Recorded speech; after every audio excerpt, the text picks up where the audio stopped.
concerning. That's crazy. Welcome back. Did you just say that you were stroking on it? No. I Bro. was not. But anyways. Anyways. He saw how many people reacted to the "Are y'all ready for tomorrow?" and he was like, "Oh hell yeah!" No. What the fuck? Welcome back to another session of the Castle Class. Totally normal conversations. Totally normal conversations, as always. Oh, mine does.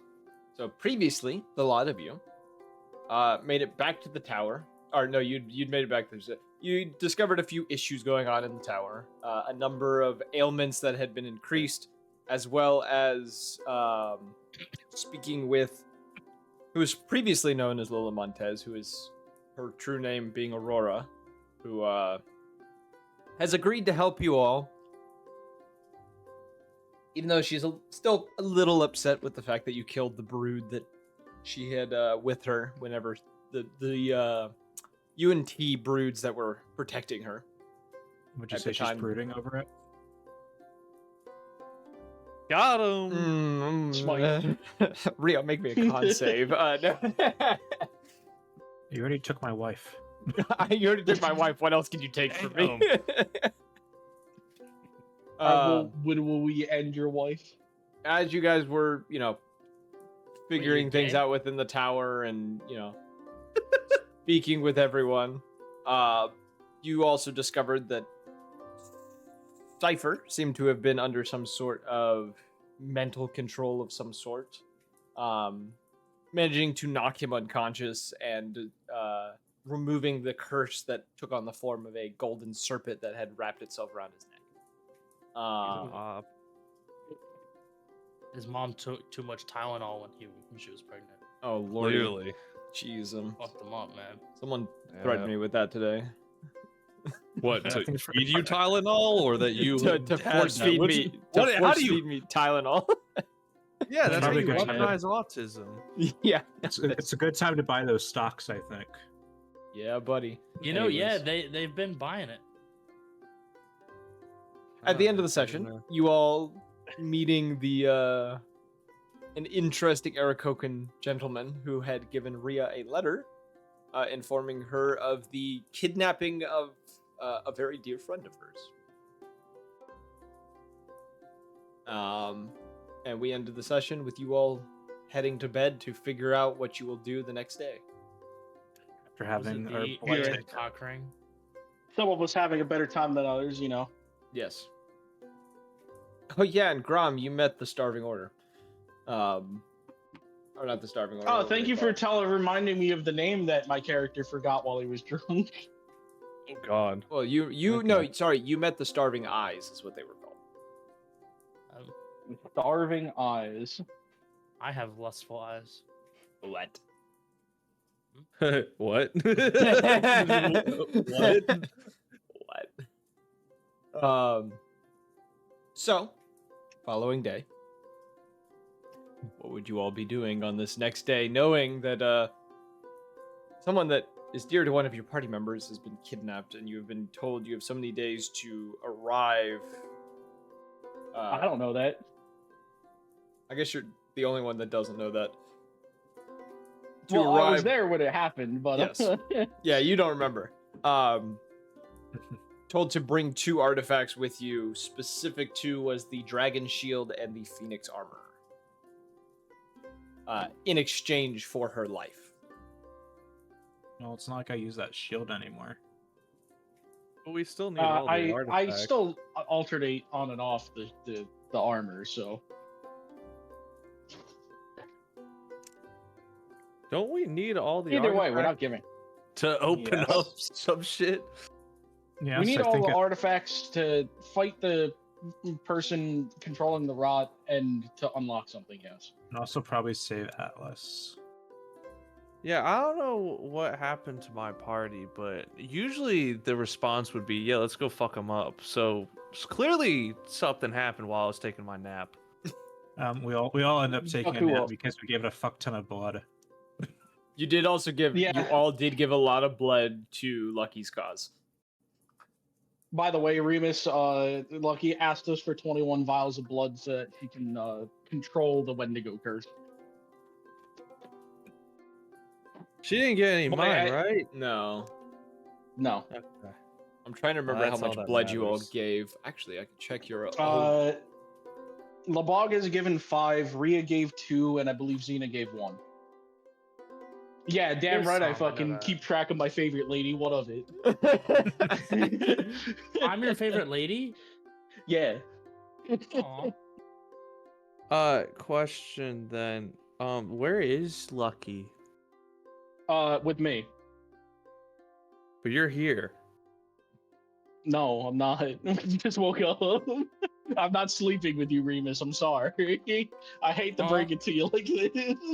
You see one of the floorboards shift as you hear like fast footsteps. Hey, what are you guys doing? You wrestling? You want to wrestle? Do you need a shaker? Oh Shut the God! fuck. Shut the fuck up. You need one of those prickly roller things that the acupuncturists use. Oh Jesus God, I know what you're Christ. talking about. Anyways.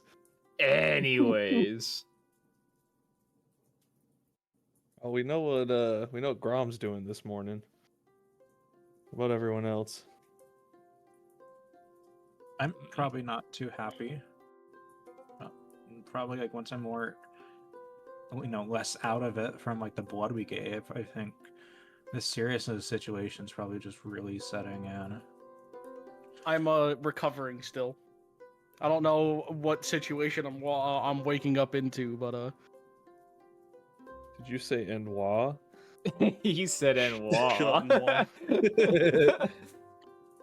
and they were roommates. Have you heard of the High Elves? Not really Jesus. dodging all those allegations with that much skooma on you, Enwa. Seen any elves? The fuck? You don't know about the Dagoth Mod? No, I know. I just think Oh, it's okay. funny that there's two of you going down this bit at the same time. Oh yeah. Uh, The infinitely quotable Morrowind and Oblivion, and Skyrim. yes. Okay, everyone else, how are you waking up this morning? What shall you be doing this morning? I'll let everybody else go because you have to explain how I'm waking up. Remus and Remus are gonna check on the egg. What Remus time of and year is it Remus. right now? I believe I had said it was you guys were entering winter time. Winter time. Okay. I will be since I don't sleep. I'm gonna be preening my feathers. Okay. Just taking my time. Taking care of basic, I guess maintenance. Hygiene. I don't know what else to call it. Hygiene. There we go. Sorry. I just Keeping them started clean, drinking keeping already. them maintained. yeah. Making sure that my feathers look good, and all that stuff. Looking at myself in the mirror and whatnot. Gosh, I wish I had the ability to not have to sleep. You know how much How shit does an I'd get owl done? preen? Dude, I would be so fucking bored. Just leaving it at that. I have a lot of writing I could be doing and gaming I could be doing, so.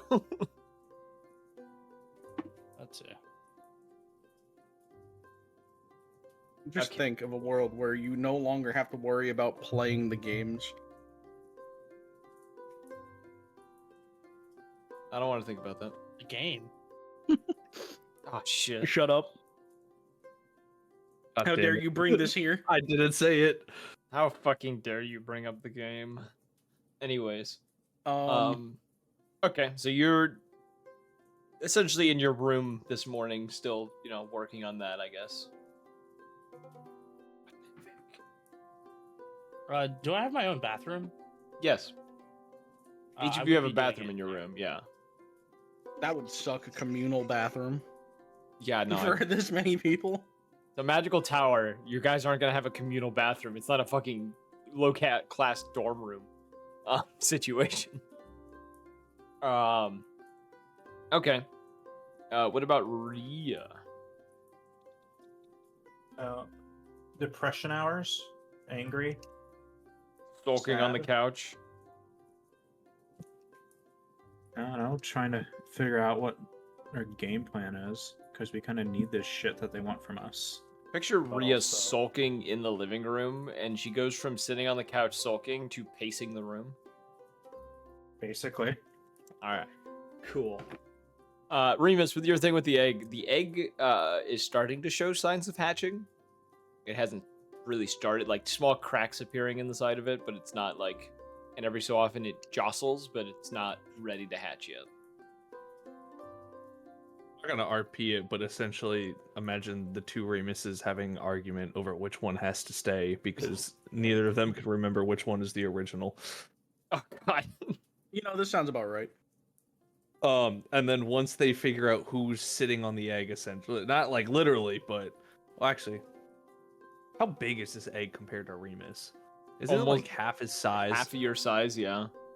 Yeah, he's just kind of like straddling it and like laying his head on top of it. I can't help but imagine just a situation. It's like, no, I'm the real one. Do you remember when I fell when I was 5 and scraped my knee on the fucking egg? And the other one goes, yeah, you mean last week? And the first one goes, just like, yeah, how'd you know? Yeah, like that back and forth. Just like, if you walked into that room, I would say they should probably roll like a con saving throw to not take psychic damage. I'd like to Yeah, picture this is happening, and like Cerberus walks in and then just kind of stares, like all three heads looking shocked, and then just kind of shaking them and then walking out of the room. Oh, dude, it'd be so bad for him too. He has 3 sets of ears and he's a dog. Holy hell. It's like, yeah, no, not this. Not worth my time. Yeah, and then eventually one of them would start heading downstairs. So he I don't know where he pops out. Okay. Grom, you'd wake up a little later than the rest. Roll me a con save real quick to see how bad your hangover is. Oh god. believe in you. It's pretty bad. Hold on. Oh wait, I have a good constitution saving. 14. Okay. You will have disadvantage on perception checks for the day. You have a bit of a migraine. You're a bit groggy. Light sensitivity is what you have essentially. He's groggy. You wake up though in your room, on the opposite side of the bed from you. Lucky is sound asleep. Currently, she can't really lay on her side now because of the antlers. Kind of makes it tricky to lay on your side. So she's just kind of like laying on her back, sound asleep. Looking over yourself, you do have a few cuts. Oh. As well as a wonder bite what that mark or could two. I wonder what this means. I just realized, is she Penny from Adventure Time? Holy Not Adventure fuck. Time. Amazing World of Gunpowder? Gumball? Amazing World of Gunpowder. Amazing World of Gunpowder. Yo, new campaign Oh, yeah. idea? I'm Yo. playing Minecraft right now and I'm counting creepers for gunpowder, alright? Don't God fuck damn. The Amazing World of Gunpowder sounds like an awesome show. It's That fucking sounds like a Minecraft. crazy, yeah. Wait a minute, That's isn't that some just crazy propaganda? isn't that just Trigun? Oh god. Yo, try again campaign. Let's go. That would Confirmed. That would actually be pretty hype. Anyways, yeah, no. So I'm just gonna. I'm just gonna hang out. I'm gonna wait. I'm gonna fall back to sleep. Something. I'm gonna hang out. I got nothing to do today other than give blood, as far as I know. Doesn't okay. sound healthy. Doesn't sound. You may have already given a little bit of blood. You don't know. So, shut up. God damn So it. hold on. So we have so I'm gonna give 5. Lebog already gave 5.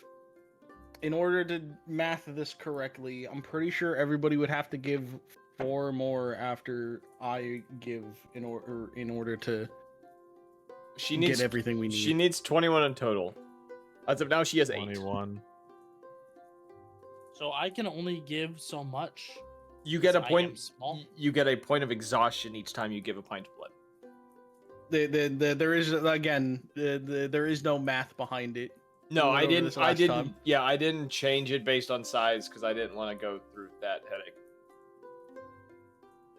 Fuck, Labog, literally the smallest of the party, gave 5. Yeah, I gave 5 pints of blood. He gave like double his body size in blood. Like, gives some, passes out, wakes up, you hook him back up to the drip. Keep I going. mean, that's pretty much what Grom's gonna be doing if not everybody gives what they need. Because we need a grand total of 8 more. Because she should have 9. She's Because 8. 5 plus 5, that's 10. It's 25 or 21 in total. Yeah, sorry. Yeah, 21 total. I'm gonna give 5. Labog gave 5. Rhea gave 2. Xena gave 1. So what happens if she doesn't get it? She loses control of the Wendigo No, curse and probably goes crazy. she can't do the ritual that she needs to do in order to take full control over it, and she always risks the chance of losing herself. AKA she falls to the Wendigo curse and we have to kill her, or she kills us, one of the two. Fun. Or nobody survives and everyone dies. Or no one survives. So Suboptimal is what I'm hearing. suboptimal, yes. Just like that guy at the top right. Shut up. Oh shit! I didn't even see that. Suboptimal. Okay. I guess as But yeah, no, I'm going back to sleep. Easy peasy. okay. I'm gonna wait for her to also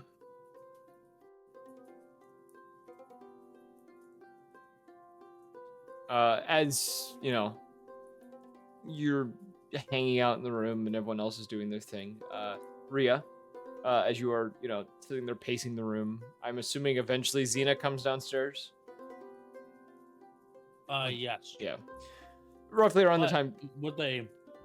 with a warm towel wrapped around my head because I had one feather that wouldn't come out. And because I you're got trying pin to, feather. yeah, trying to ease it out. Yeah. As you're pacing the room, Rhea, not even really realizing it due to the stress you're experiencing, you feel kind of a hand touch your shoulder. And as you kind of like turn towards the source, you do find, Cerberus standing over you and just says, "You're right, Rhea. You seem a bit more worried than normal." I imagine I have that letter just kind of like crumpled up in my hand. Mhm. I'm just kind of like very downcast, probably like shadows around my eyes or whatever. And I just kind of hand over the letter. He gives it a quick once over once he, uncrinkles it and looks it over. He gives it back to you and says, "I can see why you're stressed about this. Do the others know? And has anyone started compiling a plan for how you'll go about this?" And I was a bit out of it when I got the letter. I just gave him a few pints of blood or something. I don't know how much anyone else remembers me freaking out about it, but I doubt they are terribly interested in giving up any of the items we found. Figured they'd probably want to go knock a few heads together, but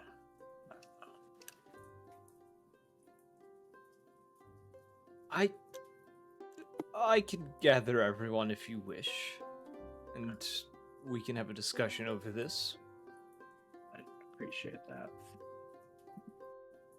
Gives kind of, a low nod or like a low bow, then kind of walks off, kind of muttering something under his breath as he does. He kind of snaps a finger. Xena, you'd come down as, you see him do this. Kind of, he offers you good morning. I say good morning, and kind of like kind of not necessarily like bow, but like tip my head down just a little bit, like acknowledging that he said good morning.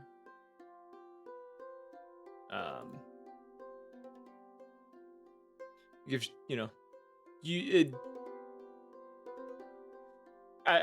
gives after you doing this, he kind of walks past you, kind of heading up the staircase. Grom, there is a knock at your door.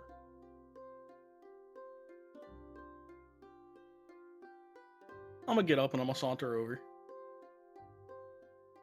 Sauce, I'm sorry. Sachet, yes, Sachet. sachet over. You approach the door. I'm gonna make sure I have before I open the door. I'm gonna make sure I have something on, at Yes. least something. Yes. You open the door and you see Cerberus kind of standing in front of the door, kind of like adjusting the little tie he has. As he kind of Big jovial smile. I go, hey, I'm looking fancy today. Oh, thank you. Ria would like everyone to gather for a meeting for something a recent development from last night. Consider it done. Let me I kind of look down and I go, let me get dressed.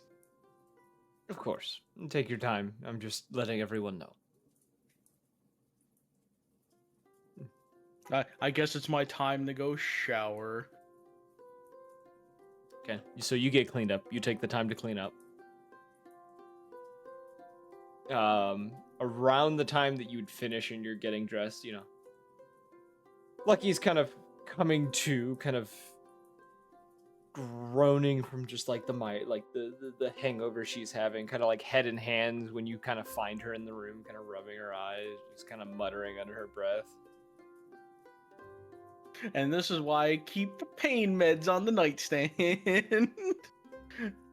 And why the nightstand's probably a mini free.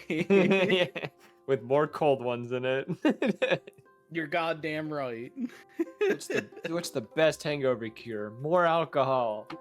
Of course. The Archer way, of course. Yes. Oh, you guy that did that. I'm a obviously I would. I'm a fucking mercenary dwarf. Hell yeah, I'm gonna fucking keep goddamn pain meds somewhere. Get her 4 pills of the good stuff, something to drink. I'm gonna put it on the nightstand next to her.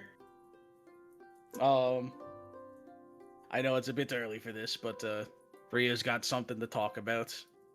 Take your time. I don't expect to see you there after last night. I'll be there in a minute. Thank you. She's kind of like rubbing her head, kind of keeping her eyes closed as she's rubbing her head. Understandable. And as you kind of like go to walk out the door too, she just said, last night was fun. I stop, I smile, I look back, I smile, I go, it's probably not the only one, right? Let's hope not. I'll walk out. Easy. Shwing! It happened, everybody. We did it. And now I can kill Grom. No, I'm just kidding. Yay! Let's scar Lucky more. Hell yeah, trauma mommy. Mommy. All right. And Remus, you are also, as you're, heading out of the observatory. Well, one of you is heading out of the observatory. Cerberus catches you and just says, Remus. The others are wanting you to join them downstairs.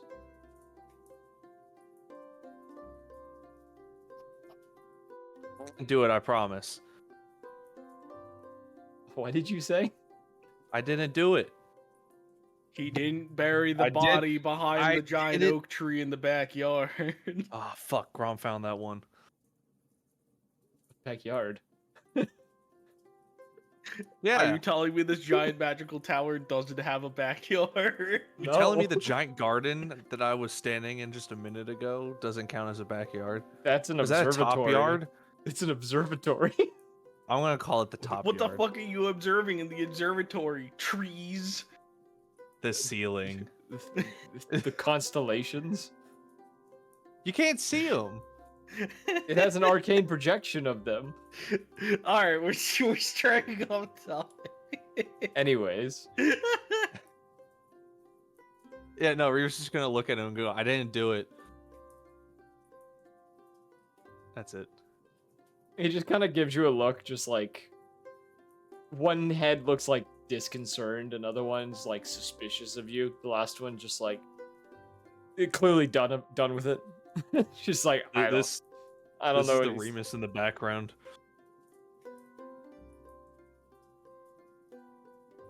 Oh my god, he's gonna have to put you on a leash, bro. Like one of the kid leashes, the backpacks with the leash on it. Yeah. Yeah, that's it. Yeah. Why? What? Okay, I'll go down. Is it, Yeah. Do we have food at least? Yes, there's breakfast always ready in the morning. Okay. Rhea, as you're kind of still pacing or whatever, not really paying much attention.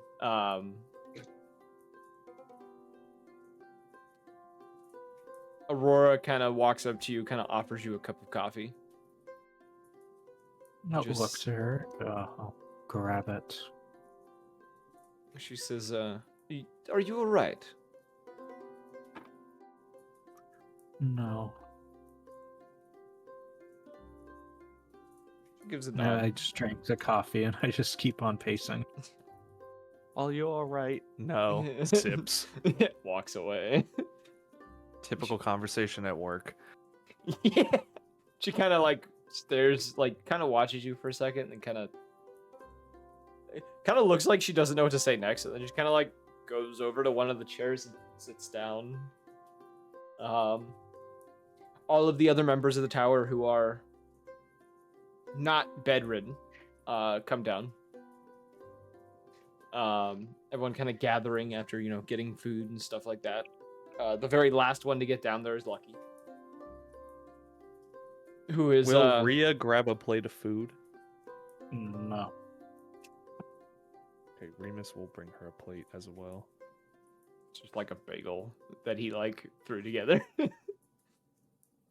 Extra Hey, you- cream cheese. I was just about to say you put Yeah. a thick glob of cream cheese in there. It's a warm bagel with the cream cheese between it, but because the bagel's warm, it's now starting to drip everywhere. Yummy. I can't. I expect like the kids' way of making a fucking bagel, where it's not just a like a scoop, and then you spread it. You scoop and then you like scrape it off. You scoop and you scrape it off all the way around. Yeah. It's kind of messy. 90% of the around. fucking sour cream just in this fucking bagel. I mean cream cheese, not sour cream. Yeah, that one. Ew. Hey, I know people who eat their fucking bagels with sour cream. Shit's weird. Yeah, they need to get arrested. No, that's what needs to happen. We That's need a to war put, crime. we need to put those people on an island. Whoa, we can't talk about islands. It's still sensitive. Fine, we'll send them to Not Mexico. extreme. We'll send them to Mexico. They can have Easy, them. easy. God. Take him to Detroit. No, no. POV are going to Breville. God, not Brazil. What did you say? POV are going to Breville. Yeah, what the fuck is Breville? Worse From than Brazil. Oblivion? Breville, Holy the town? The Oh, yeah. skooma town? Oh, is that the one with all the? Okay. I know what you're talking about. There you go. POV, you're going to Breville. I like. All right. Well, actually, that's dirty. Never mind. Dirty Argonian. Yeah, the two people that are missing Found myself from there. this little meeting. Curie is not here because she's still bedridden. And Cypher is still recovering. Yeah, that sounds about right. Wait, even Yuko and fucking like the one lady? Yuko came in to join the meeting. Oh, And shit. Aurora is also here to attend the meeting. What a real one. Hell yeah. Yuko is currently in her elven form, so she is not, prancing around as a kitsune, but she is disguised.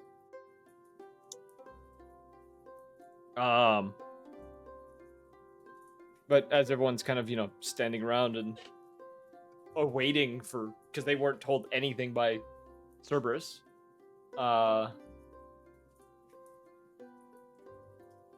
John is going to actually be the one to speak up and just say, so why are we all here? I'm just my own little world. Like, you must be wondering why I've called you all here. Suddenly gets dead serious. Like the lights dim. Suddenly there's like an office chair and table, and she spins around in it. Yeah, she just teleports to it. There's now black bars at the top and the bottom of the screen to make it widescreen. I flip around in the chair, my hands clasped together with the pointer fingers, touching tips. Just like we used to do.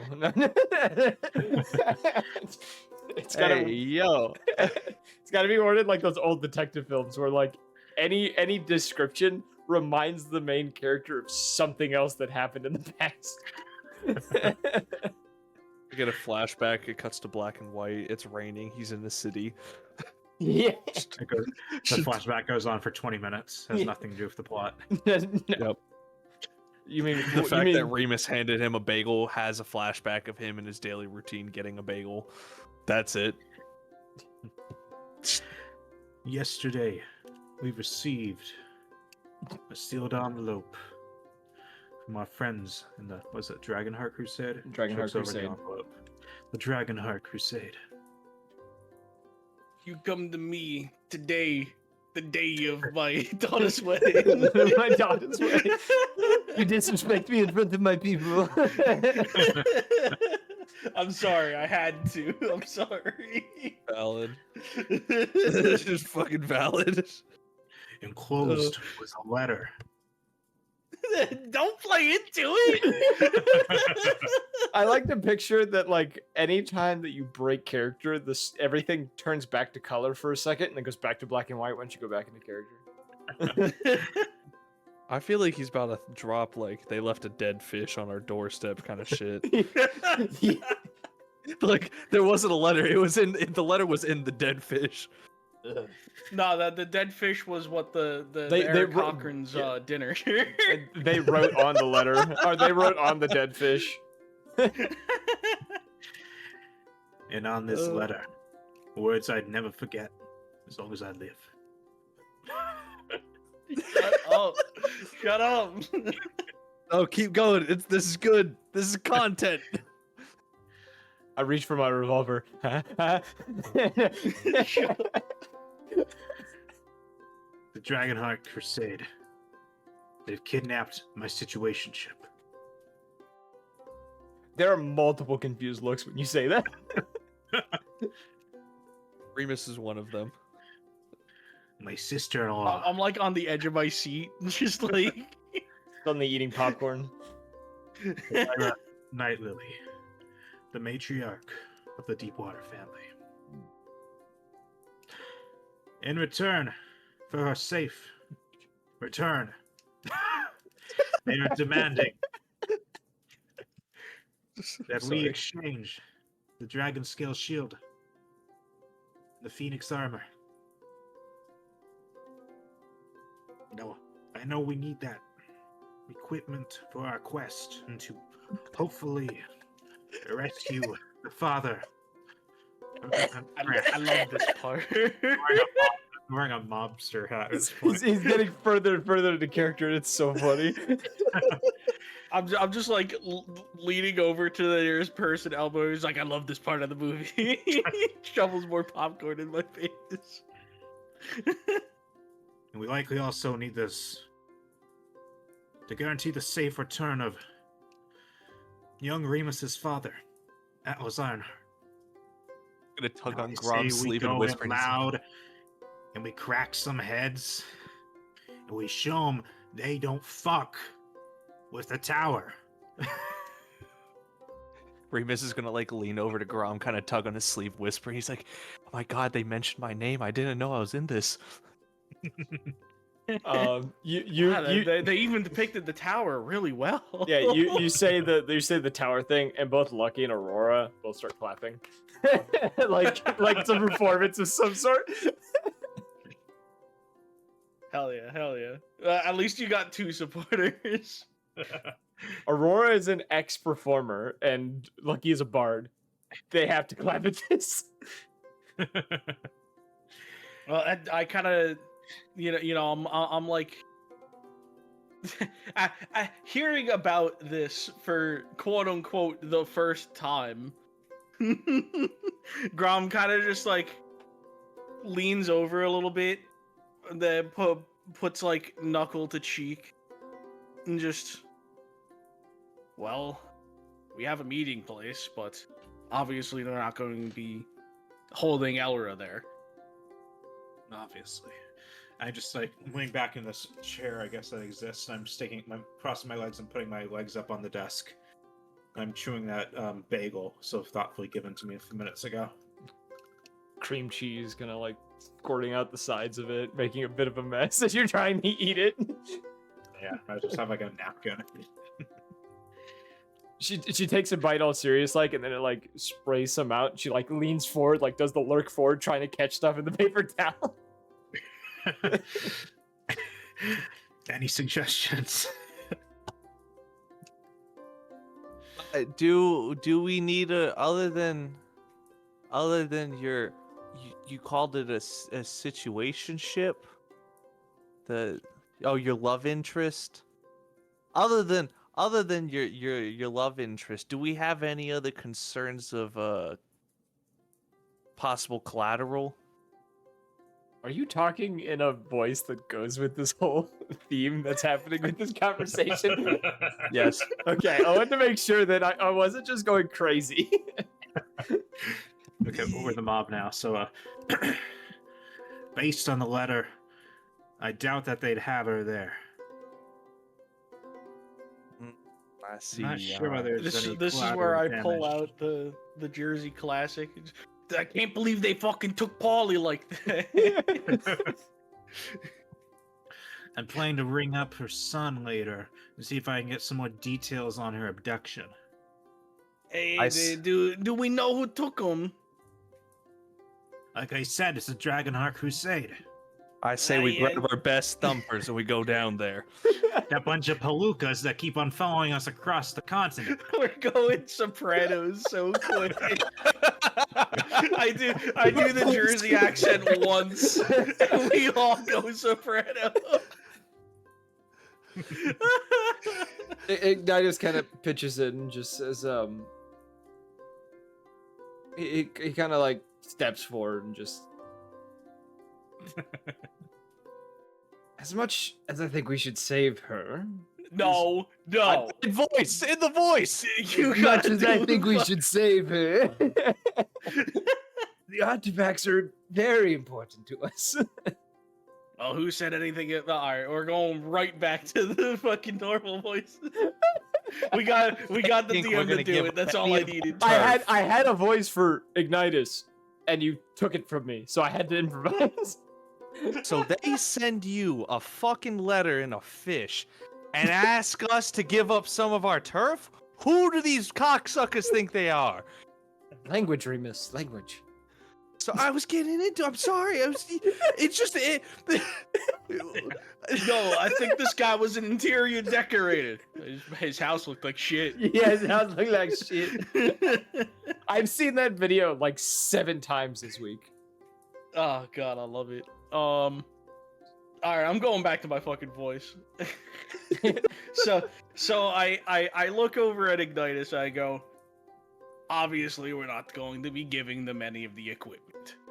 That's kind of, from what I understand, not only disadvantageous to us, but completely goes against what we're, gathered here to do. They call that a non-starter. Cerberus? Do we know if these artifacts can be destroyed? Or are they considered indestructible? Based on the bit of research I've done already, I don't believe they can be destroyed by mortal means, as they do Okay. contain the essence of old gods. All right. I say we give them the artifacts. Just give me some time to put a bunch of bombs on them. I mean, that could work. Or we could just find where they're hiding Elra and just take her. Oh, we just bombed them. Okay. I do have connections to a criminal underground society. I say, like, holding my hands out to the side.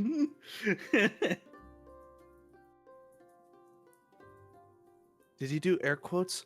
Wait, you know the Mossad? The Mossad. That's a Shut- bit. That's a shut- joke. That's a joke. Shut. Hold on. Oh yeah, wait, I'm waiting for Well, this.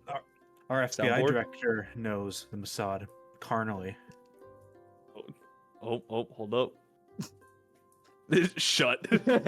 Okay. Well, yeah, if your contacts can help, we could. Can I see the ladder? Oh, I'll The slide ladder it might across the contain table.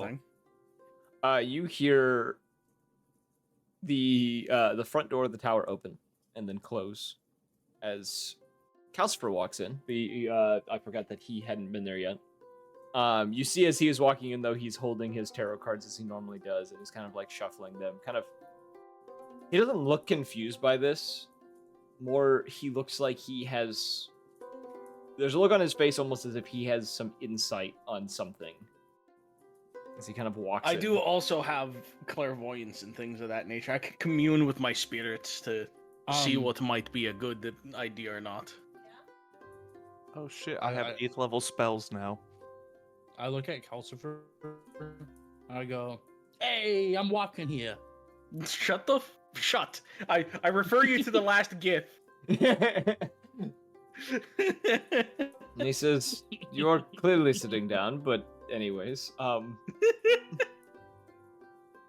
your I refer you to the last GIF, DM. on the situation that I know you're all talking about. Before getting here, had a bit of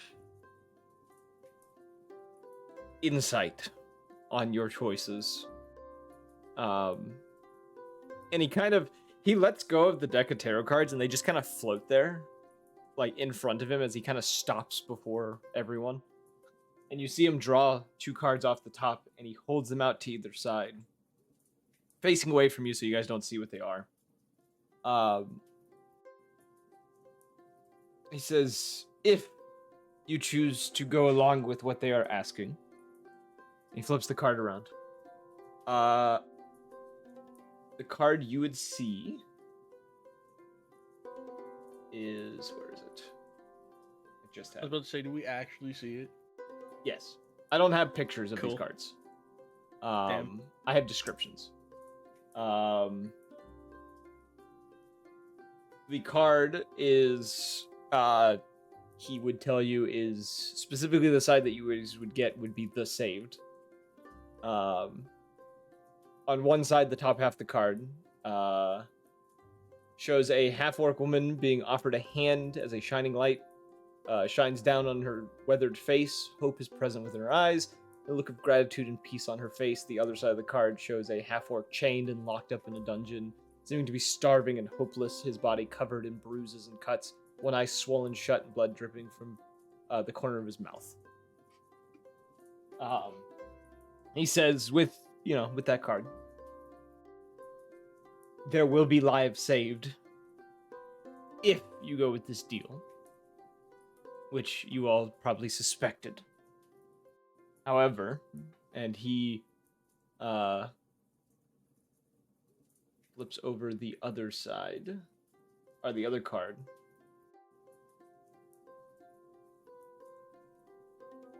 And you would see, where is it?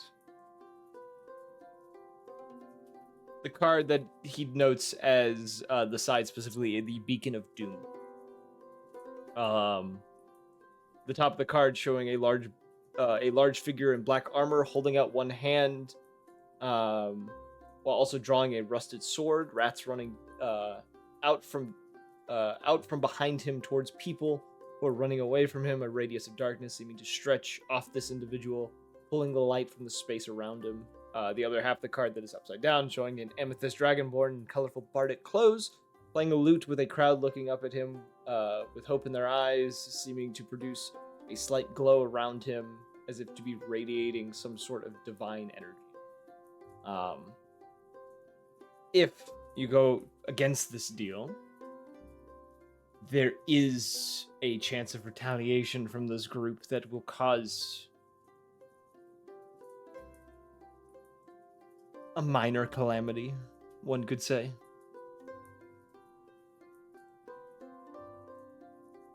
Do your cards say anything about what happens if we make them extinct? He shakes his head no and just says, "These are the only two paths that have been shown to me, and the only two paths that seem plausible." All right, so we have to at least leave one of them alive. We can't completely eradicate their bloodlines. Plan for the time being. I'll be back. I stand up. I walk over to Cerberus. I go, mind if I use your workshop for a bit of personal moment? Be my guest. I walk over into his workshop. Okay. I will. Did Rhea give Remus the letter? Yeah. Okay. He's going to spend some time and analyze it. Roll me investigation. Okay, wait. You can do investigation or insight are your two options. Investigation or insight. Okay, I'll roll investigation. Let me pull up my character.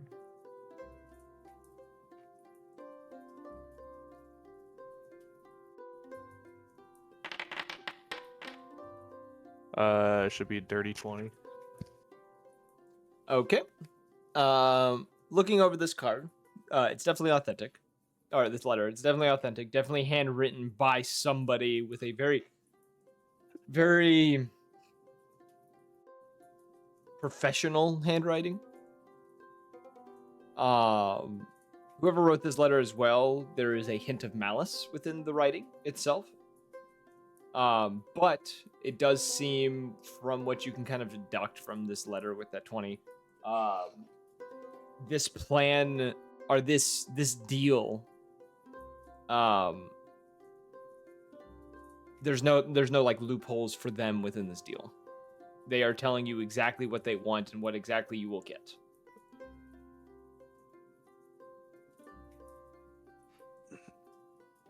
Okay.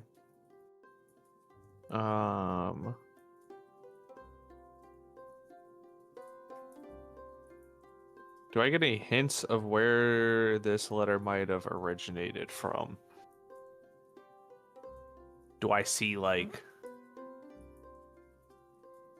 is it a certain kind of paper?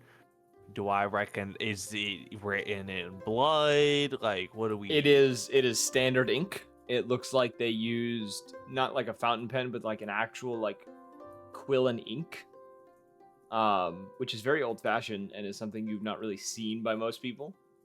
Okay. And the paper looks to be just standard white paper.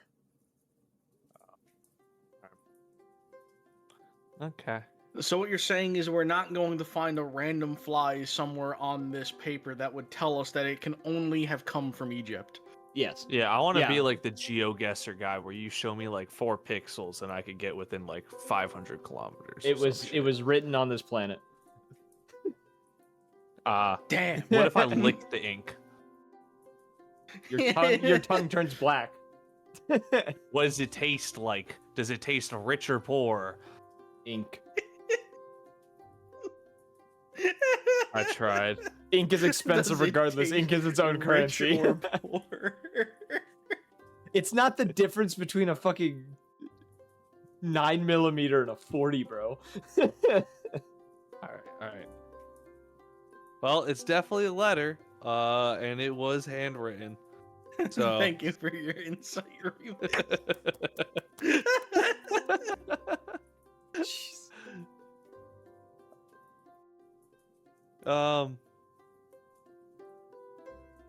Okay. Well, I'll cast Animate Object. You cast the anime object on the paper. Yeah. It starts screaming. All right. Take me back to your origins. I'm just gonna let it Take turn me back into a paper to bird. Paradise City. The paper bird starts screaming and flying around the room.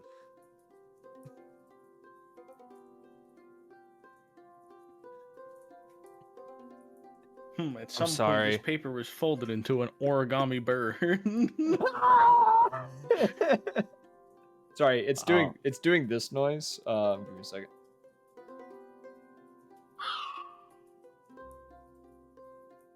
Hell yeah. But it's doing that like on repeat. Remus it starts reaching up to blast it out of the sky instinctively, and like other hand comes down and lowers it back. People in the tower are like almost traumatized by this. Everyone's here. You see John's kind of amused by this. Ignitus is confused by what the hell is going on. Kodrak doesn't know what to think. Aurora looks a little irritated by the noise. I'm gonna grab the bird with mage hand and shove it in my mouth. Okay. All right, Grom. What were you doing alone as this was happening outside? I'm gonna call Akira. Oh, goody, yes. Or at least like my contact for Akira. I'm assuming I don't call Akira directly. You're one of the few Nah, that gets to speed call dial. Akira directly. What do you hell mean? yeah, I'm a fucking Chad. Fuck, what was the name of the group? Dragonheart Crusade. Dragonheart Crusade, yes. Right? She answers be the back. phone. She says, you rang, Grom? Is there something you need? Indeed I did.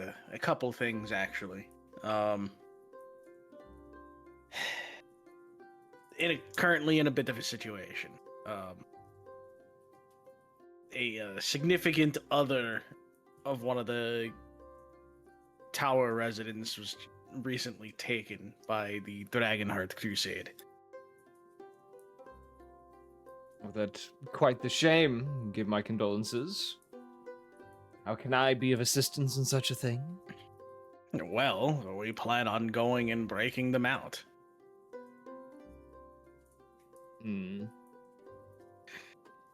Maybe easier said than done, but I'm listening. I already know how most of this stuff kind of plays out. God, in your company, God knows I've done enough of this, but... Fuck, details about the note. Where did it say to meet? Stone Ridge, Gastonia. Stone Ridge, we're supposed to meet them at Stone Ridge in Gastonia, with two of the artifacts, the shield and the breastplate specifically, in exchange for the young lady's life. I already know they're not going to be holding her where we're going to meet, so anywhere that we can look or even take a gander into would be helpful, to say the least.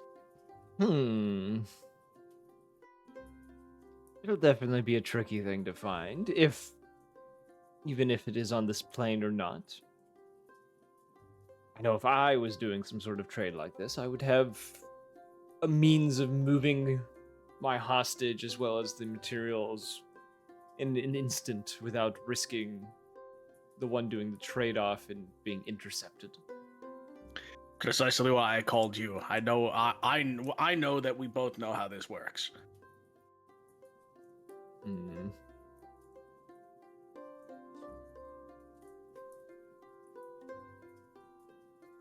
It's going to I was be... assuming maybe some sort of abandoned warehouse in the area somewhere, but that seems a little cliche.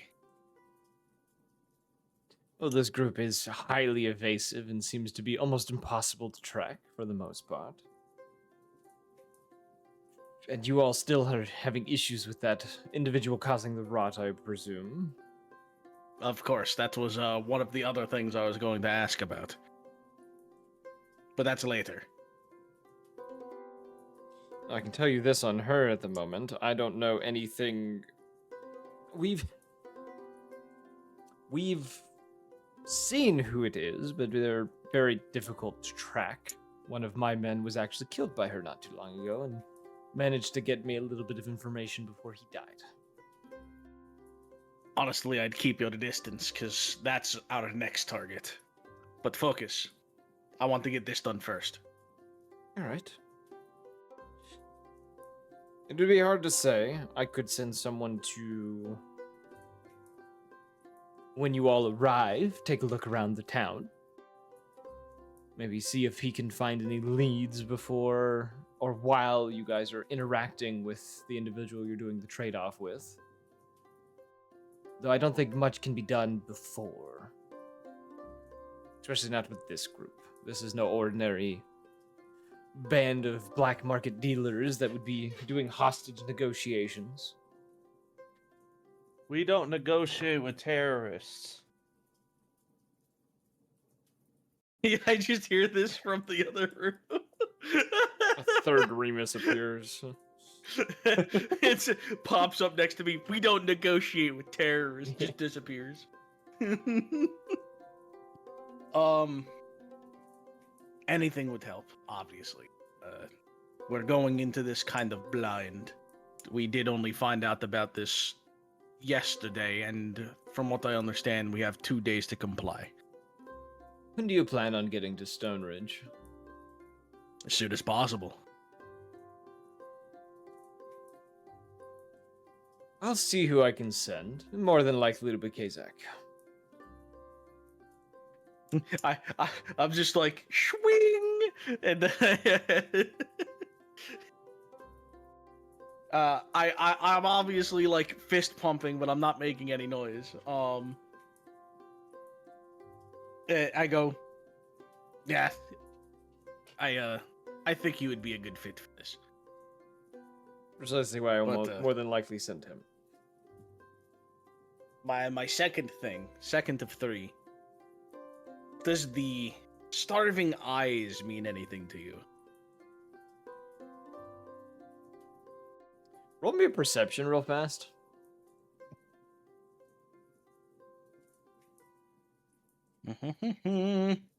Where's my perception? There it is. 17. Okay. There's just a silence that goes over the other side of the line, and she says, the name has definitely crossed my path before. It's something that I recommend not getting involved with, if at all possible. And what, pray tell, do you recommend if they're forcing themselves to get involved with us? Did they say anything in particular that could lead to aggression or anything of the sorts?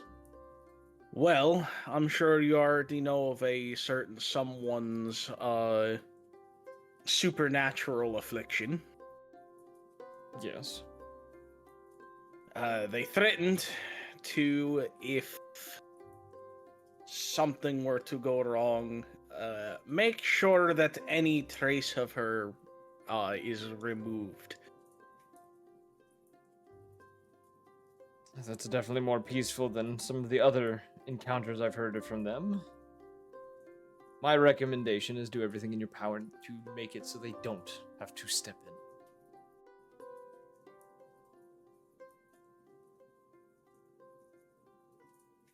Either that or cut all ties with the one that's causing the issue. Though, I have a feeling that second option isn't really one at all. I nod and I go, if it needs to, it's on the table.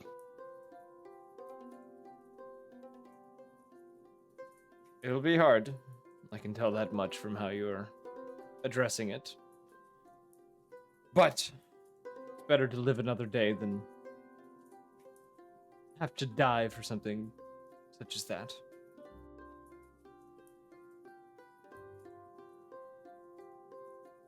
All right. And number 3.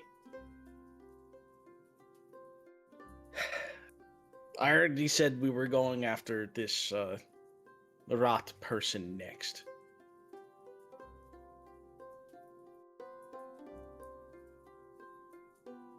My I want to call in all hands on deck. Every token every token in favor I've gotten with you, I want played.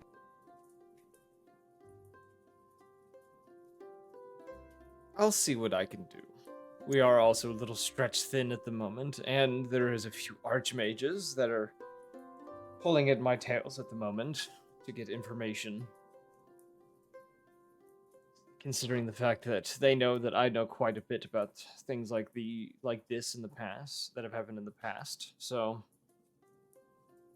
I assume your I kind of lean three-headed. back. Yeah, she says. I assume your three-headed companion also is getting hounded by them as well. He has been getting pestered, I've noticed. But this is the first I'm hearing that you may know anything. I've dealt with individuals of pestilence and pandemics before. She's definitely the worst of the ones I've encountered, and what little information I have managed to gather on her has been nothing short of concerning. All right. Again, I bring up. I already want her to be the next target. The very next thing we do. All hands on deck. Everybody that we can get going after her. Or it, or whatever you want to call it. I'll pull some strings and see what I can do. I'll let you know of the results when they occur.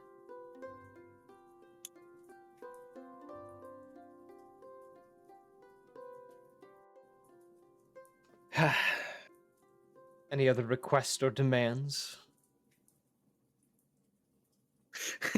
I smirk at the demands part and just no, that'll be it. Thank you. Perfect. Well, I hope this information has aided you in some way, shape, or form. And I wish you the best in this little endeavor of hostage negotiation you have. I let like a little silence hang for a little bit. And I just go. As "Thank you do that silence, she just says, "If this individual is worth saving, artifacts can always be hunted another day." Thank you. Of course. She hangs up. I put the phone away. I stand up, and I cast augury.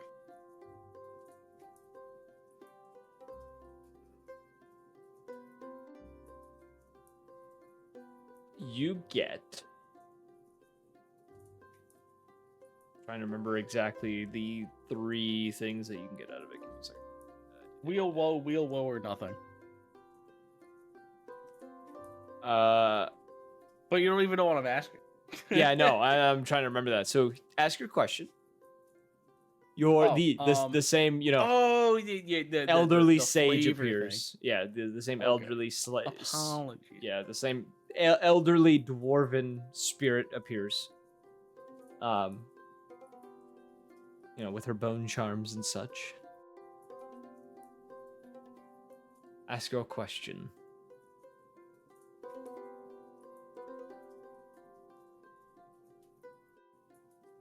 God, and I had the idea of what I wanted to ask. And then I started talking, and you're just like, Fuck. Oh no.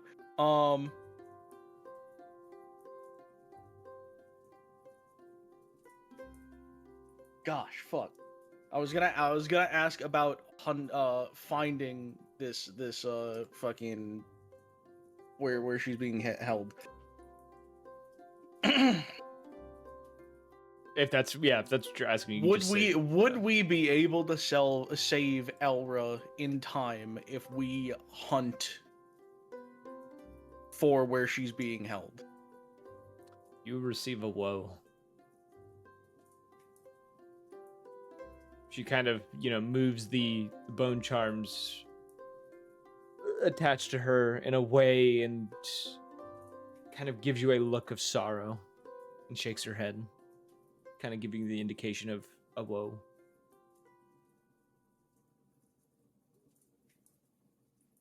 No shit. Oh man.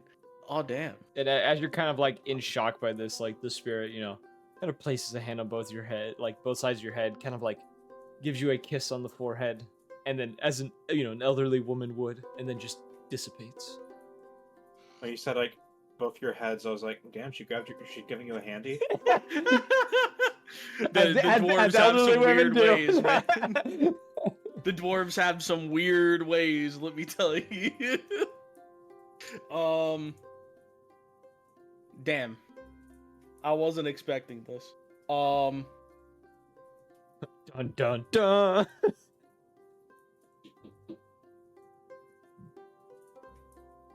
I'm gonna take a moment. I'm gonna process it. I'm gonna sashay back out into the main area. Okay. I'm gonna walk up and I'm gonna pull Rhea to the side a little bit.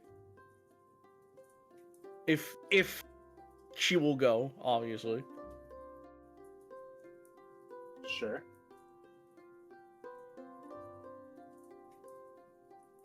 You don't use the shield, right? No, I managed to decouple myself from it. You see Grum kind of like straighten his back a little bit, cross his arms, and just... We're giving them the artifacts. We're giving them Okay. what they want. We'll just have to get them back later. That is the idea, but... call it a bit of a premonition. Nothing good will come from trying to hunt her down. Okay. I'll go along with it. You'll have to convince the others. That's the part I'm afraid of, but the more hands I have to help out with that, the better.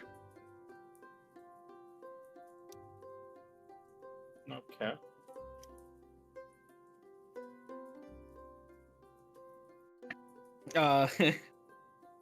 I kind of like start taking the Phoenix breastplate out of the bag of holding. Go get the shield. Okay. And I will go and It's do in the that. workshop. All of them are located in the workshop now. Is the workshop still... Is that the one that's locked off? No. It was locked while Grom went in there because Grom needed private time. It is now unlocked though because Grom left it. Okay, I'll go and grab the shield. Try not to draw too much attention to myself after I drew a lot of attention to myself. Mm-hmm. All right. And you bring Grom the shield. Grom, would you like to? I'm just putting it all on the table, and I'm explaining to the group. Yeah. All right.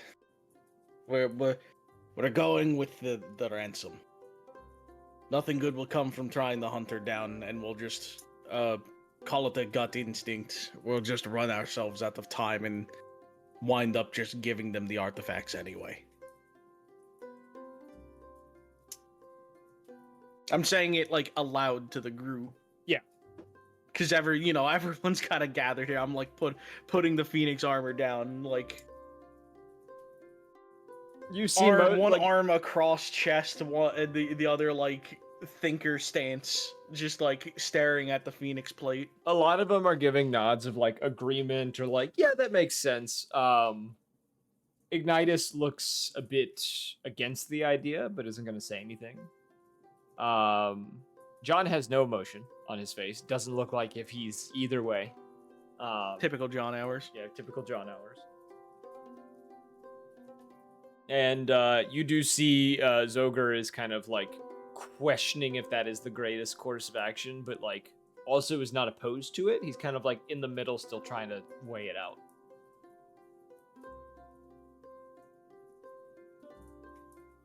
The way I see it, we already have one premonition saying that they'll follow through with their end of the bargain. You could say that I had another one showing that efforts trying to track down where Elra is being held is futile.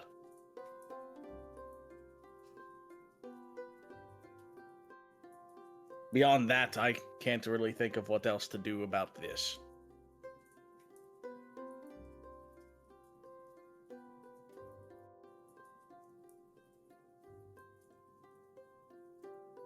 No response from anyone. Just a lot of stunned. A lot of nods, and Calcifer kind of comes up behind you and kind of taps your shoulder, like pats your shoulder or whatever, kind of like, and you kind of like look towards him and he kind of gives a nod. He says, "This is probably the best course of action. Though I didn't want to be the one to force anyone to do that, considering of my standing with divination. I will also note." Hands on hips. Yeah. He's like, I will also note, once you all arrive at the location of this, I would recommend sticking around for a few days. In Stone Ridge, or? Precisely. After the deal has been made, I would stick around for a bit longer, as leaving the city could result in worse things to come. I look extremely concerned. That's all I can divulge at the moment, as any more could be dangerous.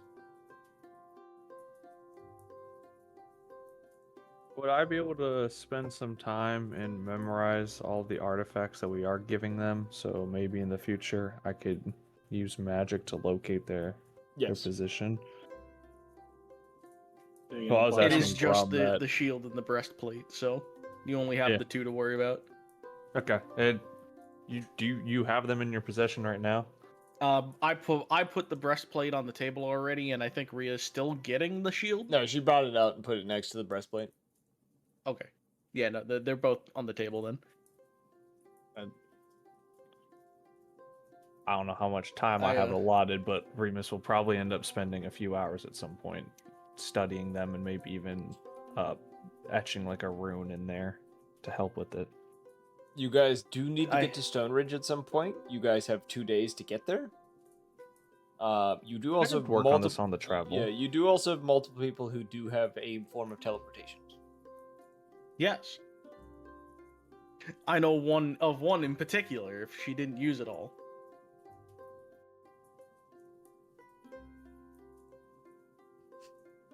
Oh, you're talking about Lucky and her little chalk drawing thing? Yeah. Make it easy, make it quick.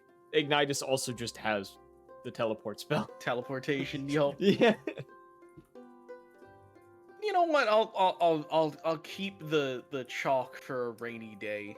It wouldn't work kinda on a rainy like- day. They're just kidding. Shut the fuck. Shut. I refer you to the GIF. Shit, fucking dumbass. God, I hate you. All of my thoughts out the fucking window. And now you're distracting me with GIF. How dare you? I kind of put my hands on my hips and I go, well, I'm gonna go get some breakfast. I look over at I'm assuming it was Cerberus who was taking the blood before. Yes. Then I just go, got some time to hook me up after I'm done eating? I could, yes. Do you have an amount that you're planning to give? What, 5 pints? So if you go into exhaustion 5, you will not be able to move for the rest of the day. Correct. Okay. I am well aware. Okay. So I'll mark Grum 5 pints. So you guys are you will be up to 13. Okay. As for the rest of you, does anyone want to try to get to Stone Farm? You need at least 3 of you to go in order. You need at least 3 people to be there in order to get people to be able to use the tower to get out to there. Remus will go with, but he'll be just studying the runes right now. Okay. Ignitus Studying is willing to artifacts. Ignitus is willing to teleport whoever wishes to be teleported there. To make it quicker, or you guys can travel by other means if you would like.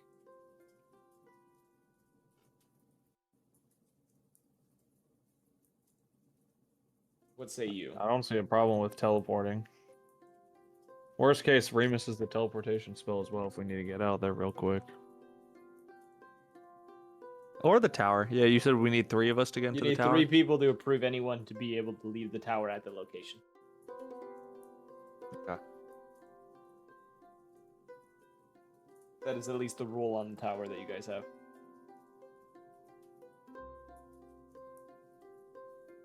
And that was mainly a rule I said just so that you guys couldn't get a fast travel thing early on with NPCs already being in locations.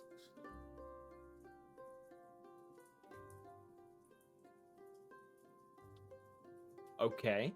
So, do you guys want to travel today, or do you want to just take the day to research and relax? Sorry, I'm dying over here. I've literally like hawked up a lung. I will probably sit and I'll donate some blood. How many pints you want to give? You just got your exhaustion taken care of from the previous day.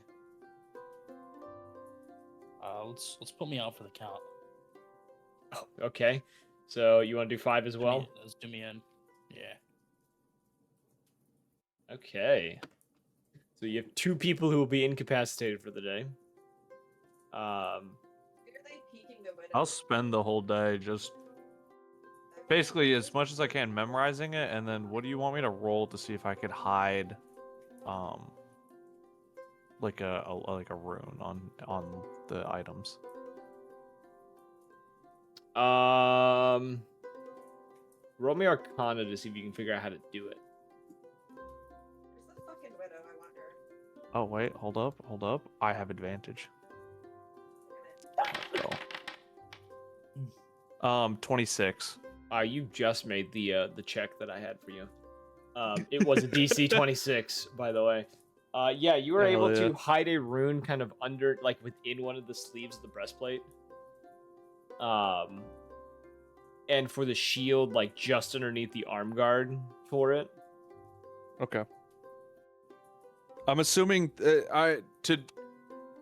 like the reason as well for the advantage, because I know it's part of the racial trait, but I was gonna say Remus might have brought them upstairs, and then the 2 of him and the book are kind of huddled around these artifacts. Yeah, that's Just studying it.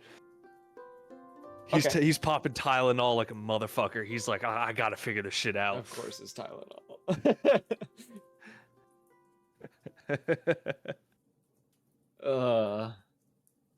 Anywho, We're not sponsored. we're not sponsored. So that's all I'll be doing. Evan might be genetically sponsored, but we don't know. Hey. I could ask my mom. Did you take Tylenol when I was a baby? Before I was born? Did you make me like this? Is it your fault? My mama said I was gonna be the smartest boy in the world. Mom always told me life like a box of chocolate. You never know what you're gonna get out of it. I was clearly white chocolate because I wasn't even real. Damn. Damn it. I got you. All right. Anyways. Okay. So you all spend the day, you doing your research, putting the rune on it. The others, giving their blood and becoming incapacitated for the day. So we'll jump to the next day. I was gonna say, does Yuka just return to fucking Cerberus's workshop? Just like, does she just live here? She's still, yeah, she is still utilizing that one space in the workshop to as a room for now because she's still not fully comfortable with the tower. Can I call her over while I'm just on the table or the chair? You are helped up to your room afterwards, so like you're able to like request her up there. There are the Oh no, like I'm assuming she goes there like as I'm getting blood draw. How long does the blood? Is the blood draw like 10 minutes? Does he just and like 5 pints of blood just come out? You know, I'm probably not a good example for how long blood should take to get a pint out because I did it in record time apparently. They said, I think they said it usually takes like several minutes or whatever, and they said I took about a third of the time that it normally takes to get a pint out. Killed by the brig. Damn, brother. I'm afraid of needles. Understandable. I don't blame you. But nah, damn. She's actually like spending time out and about. All right. No, okay, so yeah, if you're saying during the time of getting blood, yeah, she goes in there at one point. And do I see her going like back to whatever fucking room? Yeah, at some point she like goes to go back to that like back like storage area. I call out to her. It's like, hey, and I kind of like wave my good arm at her. She kind of pauses, kind of hesitates slightly, and comes over to you. What are you doing, spending all your time in here? I'm still acclimating to this place. And you're not gonna acclimate to your own room? I'm still. You can tell she kind of like is a bit flustered by the question. Kind of sighs and just says, haven't really reached the point of knowing if it's okay or not. I give her an inquisitive look when she says if it's okay or not. And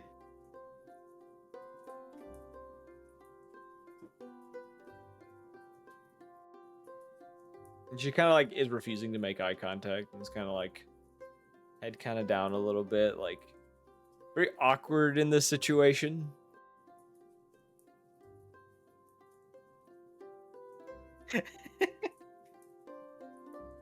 I kind of like lean over just a little bit and I thump her on like whatever arm I can reach. I go, listen, being locked up in here isn't the way to acclimate. You're not gonna acclimate to nothing if you don't go out there and then say hi to people. She nods. Hell, you even got the bunny man in bed. Like, come on. How much more acclimated do you need to be?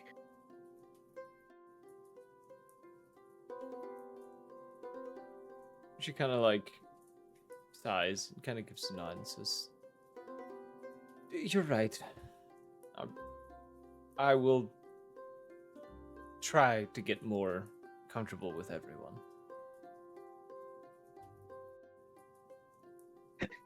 Kind of like Good place to do it. Talk to him over lunch. She nods. Kind of. We have a little communal dining area. Yeah, she pauses and she kind of like looks towards that storage closet and then kind of looks towards Cerberus, who kind of. You see him kind of give her a nod and kind of like roll his hand a little bit, like, come on, get on with well, it. he kind of like makes a hand gesture. It's not quite a thumbs up, but you get the idea of it's like kind of elaborating on something he told her. And she kind of gives him a nod and then kind of heads out of the workshop again, kind of goes. Hell yeah, I got her out there. It's fine. All right. That's my moment over. Yep. That's all I wanted. Ria's I give her a thumbs up, a smile and a thumbs up on her way out. Yeah, once Cerberus gets the blood from you, you know, he sends you up with 2 of the constructs to make sure you get in your bed. Xena comes in next. Xena, I assume you're just wanting a good book once you get, or at least maybe a Yeah. stack of books. Okay, yeah. So he, you know, Well, maybe another language book. another language book in the full set of Friends to watch. No, it's how many languages are there? A lot. Yes. Let me see. Or what would be the most common languages? How about that? Let me just go to your character sheet, and I can tell you what you don't know yet. I don't have. Yeah, 'Cause I know. you have quite a few. Yeah. You have 5 languages right now. Languages you don't know that are common. Dwarven's pretty common. Orcish is pretty common. Goblin's not as common, but Hey, is a bit you have common. you have a first-hand dwarven speaker. 2 of them, in fact. Here Draconic in is tower. Draconic is pretty common. I already have that one. By the way, Oh, I that had to was- see this, so now everybody does. That one's not on the Foundry thing, but It's on D&D Beyond. Cause I learned Draconic. Like I rolled really high and learned it in like day 1. huh, I that's don't think you weird. Put it on. Oh, now it appeared. that- I updated your character sheet and Yeah. now it appeared. Yeah, because Of I've course. learned 3 languages. Abyssal, Deep Speech. I've learned a lot more than that. You have Abyssal, Deep just been Speech, doing languages this Undercommon, whole Draconic, Elvish. and Elvish. The most common languages you don't have, Dwarven is probably the top one. Sylvan's up there. And then after that, Orcish and Goblin and Halfling are the next kind of common ones. Yeah, I'll just Celestial, take, Celestial and Infernal are after those, and then rare, but you do have party members within the tower who speak it. Nolish is a language that you can also. I might just do Dwarvish just to do it. Okay. Yeah, you are. The 5 pints of blood is taken. You know, you are taken up to your room with a book of Dwarvish, as well as a one of the constructs to stand guard if you have a request for another book. Okay. Ria, what are you doing for the rest of the day? Do I have to roll for anything to see if I'm vibing. I think we did. We had you roll history, I think, to learn languages, I I think I'll don't, just. I don't remember what I had to roll. and it'd be with I'm just gonna donate some- disadvantage because you are low on blood. I'm gonna donate some blood to take the edge off. I think. How many pints? I dare to keep Uh, your breath. Let's do 2. Okay, so you were down. So history disadvantage. It's still a 22. Okay, you're starting to get it. You're not quite there yet, but you are starting to get it. Now that I heard that, I'm gonna add. I think I can add Dark Ones on luck. Yeah. Oh, it says after seeing the roll, but before the effects occur. So never mind. I was gonna say with this too, it's not the fact that you didn't do well; it's the fact that it's something that's going to take a little It's bit a of whole time. language in one night. Yeah. Yeah, it's a whole language in one night. I understand. I was just seeing if I understood it faster. Yeah. Okay. So. She fucking ran away like a little pussy bitch. Damn. You tell him. Yeah. Tell him. Sorry. Ooh, kill him. Anyways. Okay. So, you all rest through the day. Remus doing his thing. Everyone doing their stuff. Next morning comes around.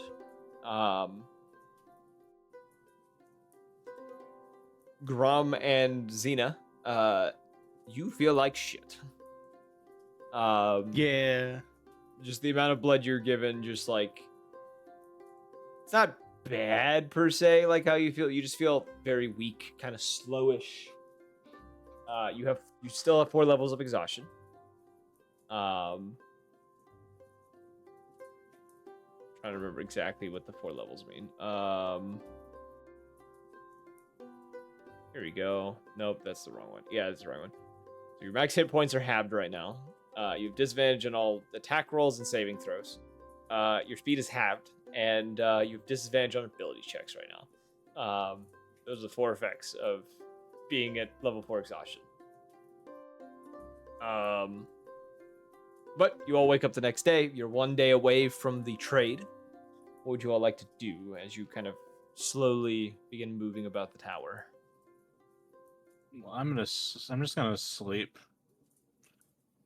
I gave up 4 pints by now. I'm gonna try to recover some exhaustion. Yeah, Rhea, you only have 2 points of exhaustion because of a day between each time you did it. So yeah, I'm gonna try to recover my exhaustion. So how many pints is that so far? With the amount that she gave, let's see, 10. That is 20 pints. That's all we needed, right? We need one more. We need one more pint of blood. I'll You know give what? her one more. Yeah, I'm gonna go bug Remus. You're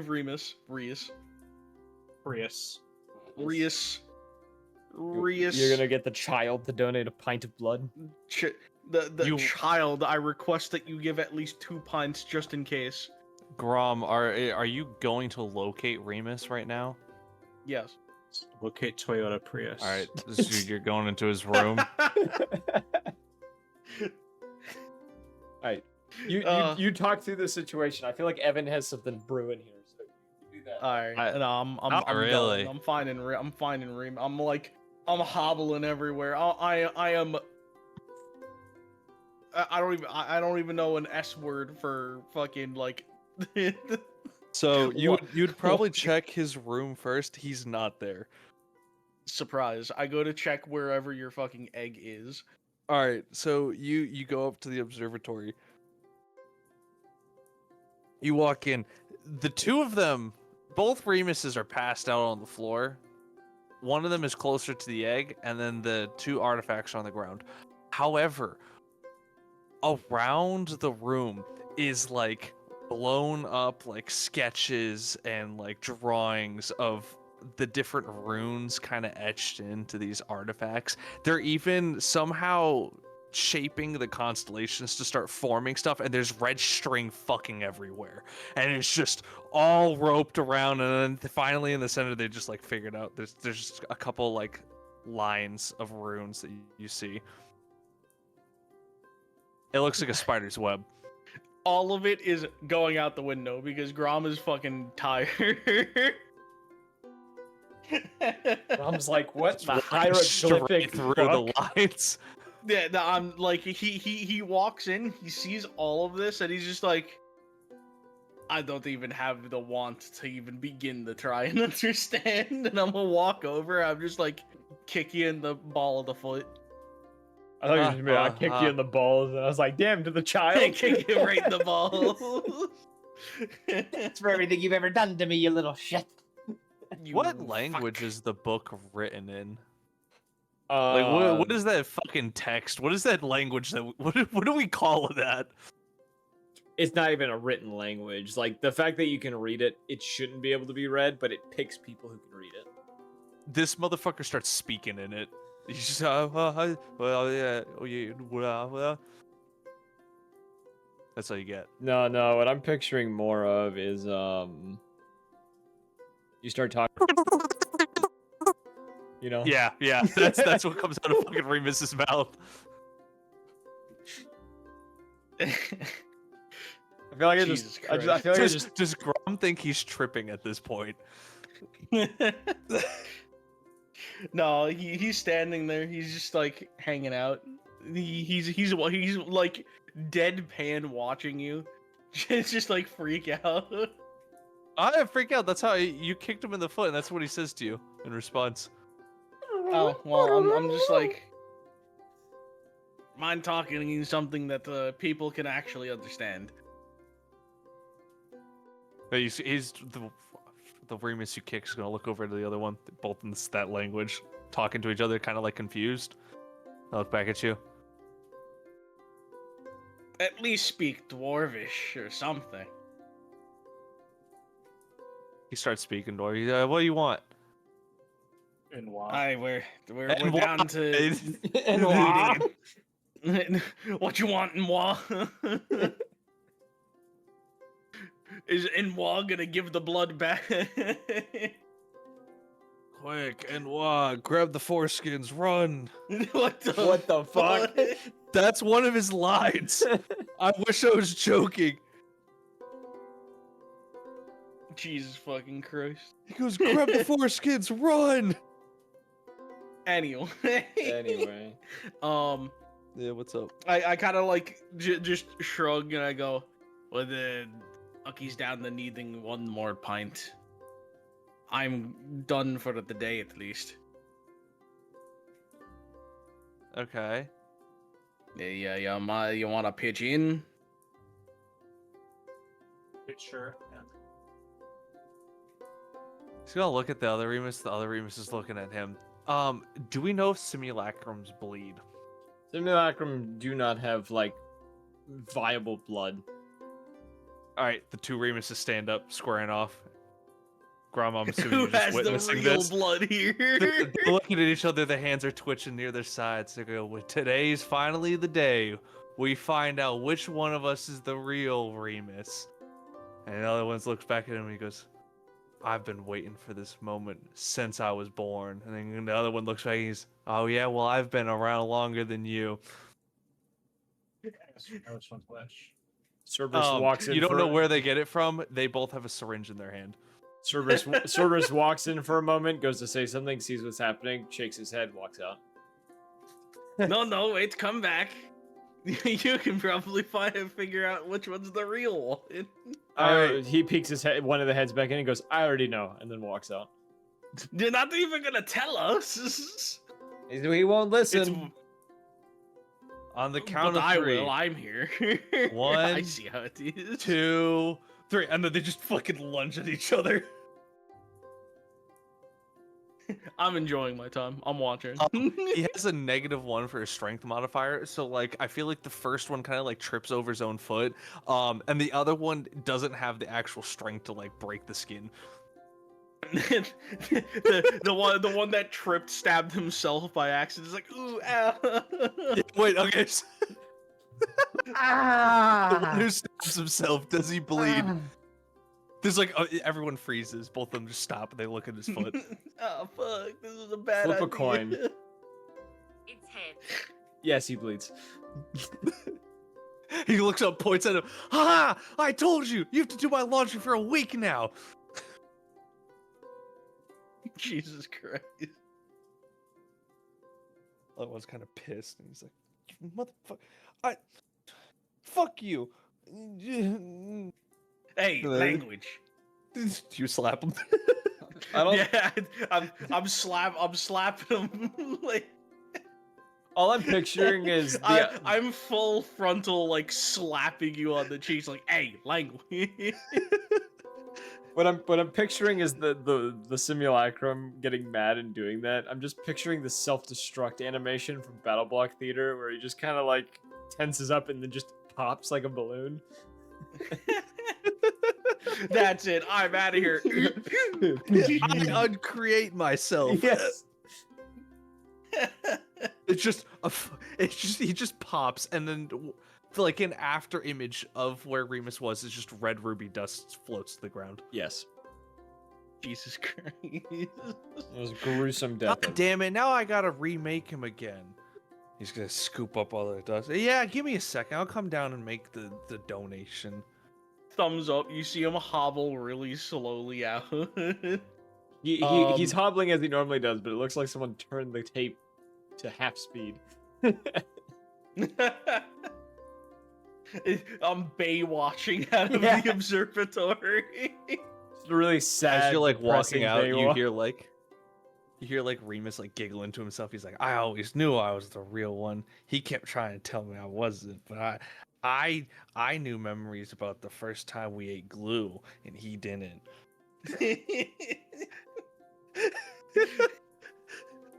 And then Grom, you just hear Cerberus's voice in your head again from what he said before. He wouldn't listen to me. He wouldn't listen. He could have told me at least. That's the part that hurts. I'm gonna go to breakfast. I'm gonna go interact with people. All right. I'm gonna make sure Yuko's out and about. I'm gonna go talk with Lucky. I'm gonna get frickin'. I'm making sure Cypher's good.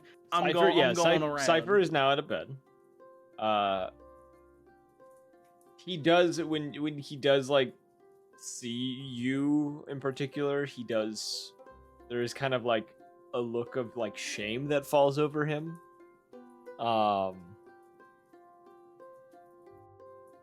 And when you kind of go into the kind of common area of like the dining area, I guess, you would find a lot of the towers already in here, all sharing breakfast together for the most part. Yo, what lads? You do see Yuko is talking with Lucky and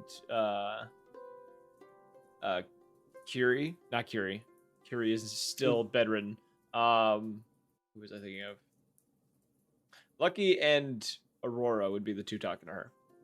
Oh hell yeah! She's interacting with people. She does keep shooting, side glances towards Cypher though, who's unaware and looking ashamed of what he did, not realizing that this is happening. Not realizing what is happening. What? That Yuko keeps shooting side glances towards him. Oh. Hey, I'm gonna go interact with Sai. I'm gonna make it obvious to him what happened. It doesn't fucking matter. Okay. I'll say with the other people at the table, Ignitus is sitting with his compatriots. He's sitting with Aurelia and Calcifer. Talking on one end of the table. Giz, Kodrak, Timus, and Asvlor are on one side of the table talking. Zogar is quietly enjoying his coffee, kind of sitting between groups who are talking, almost as if he's meditating between them and kind of in a state of tranquility while there's so much noise going on around him. John is off on one side of the table by himself, sipping on a cup of coffee. Reading. Nobody interacts with John. John. Reading like a small book in his hand. Keto is sitting there just kind of like near one of the groups listening to them, but not saying anything. I'm going around and making sure everybody's fine, but I'm gonna spend at least 5 to 10 minutes talking with Cypher, and right before I leave, I'm gonna make sure he realizes Yuko's taking glances. Okay. Yeah, you assure him he is not at fault, and he's kind of relieved that you feel that way. And he apologizes profusely multiple times. The note wasn't an accusation or like a witch trial. It was me trying to make it obvious what happened. Didn't matter. Because I sent you that note prior. Yeah, and he kind of acknowledges that. Continues to like a between statements. I apologize profusely. Yeah, I go to walk away and to go actually get my breakfast, and I stop and I kind of like lean backwards and I go, "Heads up, kid, you got some eyes on you." And you see him kind of look towards her and then kind of like look down at his plate, kind of like ears fold back, kind of like, and like the hackles on the back of his neck kind of stand up on end. If he could, his face would be blushing right now, in embarrassment. I kind of look over and I go, If I'm correct, she's a kitsune. That's a hell of a catch. He kind of gives like a very like stiff nod. He's processing this. He's trying his best. You can tell he's an awkward kid. I thump him on the arm and I go, well, it's no black cat, but and I go get my breakfast. He does not move. He is it. You have frozen him. He is stuck in time. Good. And as that does happen too, like you thump him and he kind of freezes up. He does glitch in and out of existence a few times in a few seconds. Good. Yep. His little time thing is intensified because he's under stress now. Good. Yep. So he vanishes in and out of existence while he's sitting there. I'm gonna go spend time talking to everybody else eating breakfast, you know. Okay. Ria, you said you're sleeping in a bit. Yep.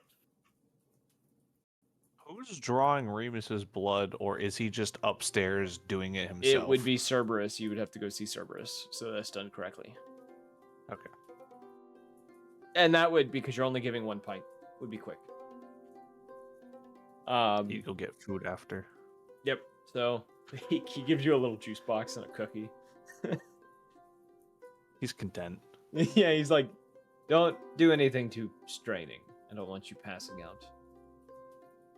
I'm gonna cast Simulacrum later. I might wait a little bit, but if you're so eager, make sure to let me know when you do it. I'll wait. Oh boy. Fox away. My buddy.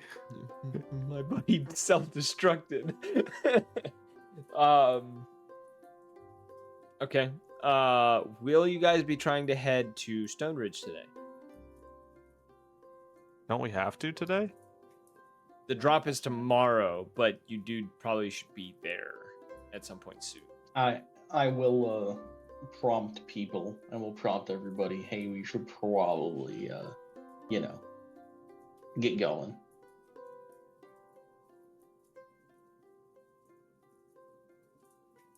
Okay. I assume you all are getting Ignitus to help you with this and doing teleportation, unless you're getting Remus to do the teleportation. I mean, if Remus can do it, otherwise Ignitus probably knows like a teleportation circle in a nearby town or something. Let's say have Ignitus do it. Remus was, he'd probably say have Ignitus do it now. That way, in case something goes wrong and we can't make it to the tavern, we can always get back. Okay. Ignitus, you guys all go out with Ignitus. Those of you that are up, I don't know if Ria is getting up. Have fun at school. Yeah, Bye, kids. Yeah, bye, kids.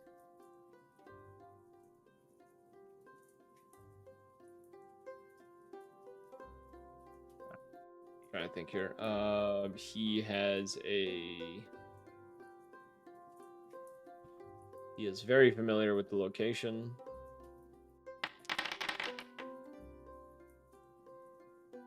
That's crazy. That is the worst roll I've ever seen on a D100. Holy shit.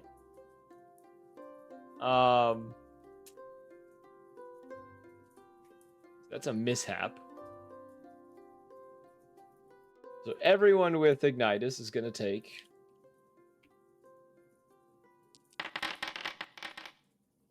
16 points of force damage. God damn. The fuck did he do? He had a mishap. No fucking way is it rolling that bad.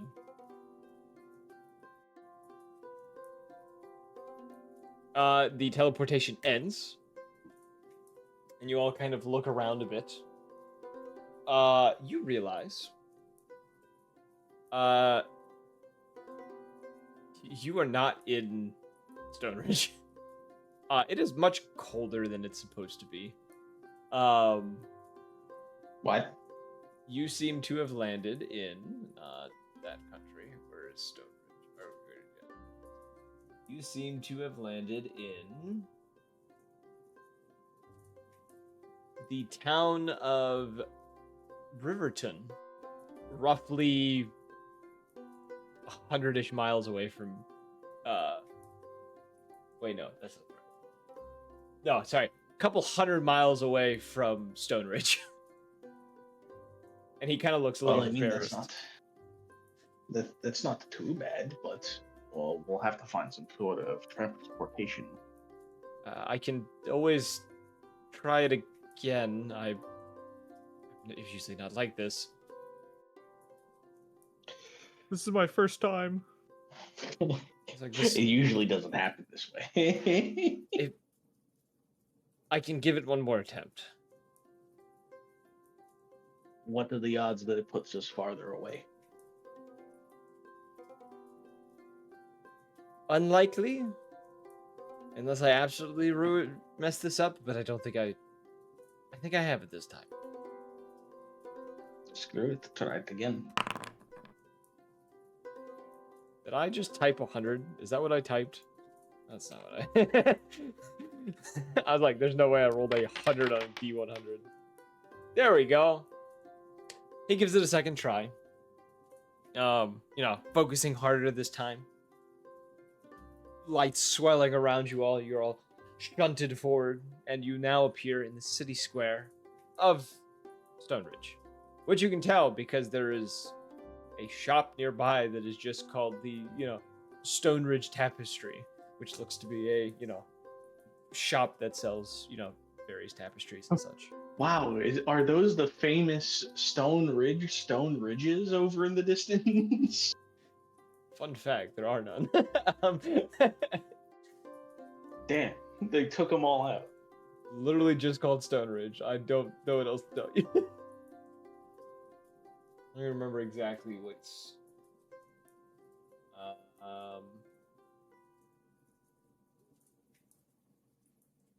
What the fuck? There it is. This town was known to be a mining town a long time ago. Now is a bustling city with large, on the near, not this town square, but like a little deeper into the city, there are large skyscrapers that kind of almost reach the clouds themselves. Extremely tall metal buildings built into the side of a mountain, which is why it gets its name Stone Ridge. Some of these towers even going above the top of the peaks that are near it. Wow, are those the famous Stone Ridge? Anyways, and you would see near this town square, there are two brothels nearby. A brothel and a tavern. You see the Dragon's Ale Tavern, and you see the Dwarven Keg Brothel. Oh, Grom's not with us. Fuck. He reaches in the air. No one's there. He's like, oh, god damn it. I'm right here. He would have loved this. Oh, you are here? He's standing behind you as you think he's not there. Grom would have loved this. I'm right here. Yeah. Grom, it's a miracle. Look. I look over and I just go, those days are behind me. No, not that. Look at the tavern. Look at the stonework and the craftsmanship of the wood. Can I stone cunning this? How good is this? You would say, I'll say this too. This brothel, attached to it on the side, there is a forge. What the fuck is going on with this fucking brothel? What the? That brothel is perfect for you. There's a forge. What the? Yeah. This is the a dwarf can live his whole life in this one building. Yeah, and you see that the forge that's attached to it is called the Dwarven Hammer. Why am So I it's the not fucking Dwarven surprised? Hammer and the Dwarven Keg. Why am I not surprised? I look over at it and I go, I'll be honest, I'm not in the mood to drink, but the rest of it, those days are they're behind. They're behind. As you're saying that, you see Ignitus kind of just like fall backwards, like not like almost exacerbated that he like fucked up the spell and then it finally worked, and he's just kind of like panting, like kind of sitting there on the ground, just like you could tell he definitely thought it wasn't gonna work the second time for some reason. I help him up with his, you know, his prosthetic fucking leg. Yeah. Lad, you did it. You're fine. They really take that much out of you. No, it's more of the stress of screwing it up a second time.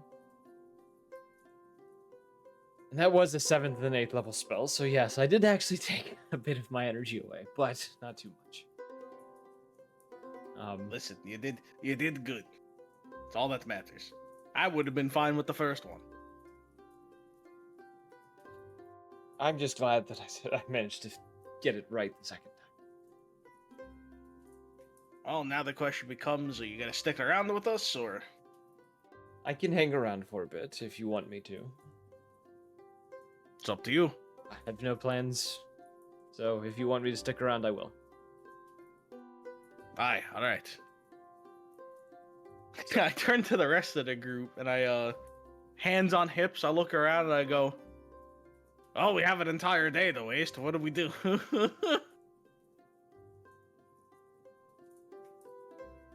Let's go ask the innkeeper what's the order that we're supposed to visit each 3. God fucking. Each. The brothel, the tavern, and the forge. Yeah. Okay. Yeah. Nice looks a little confused.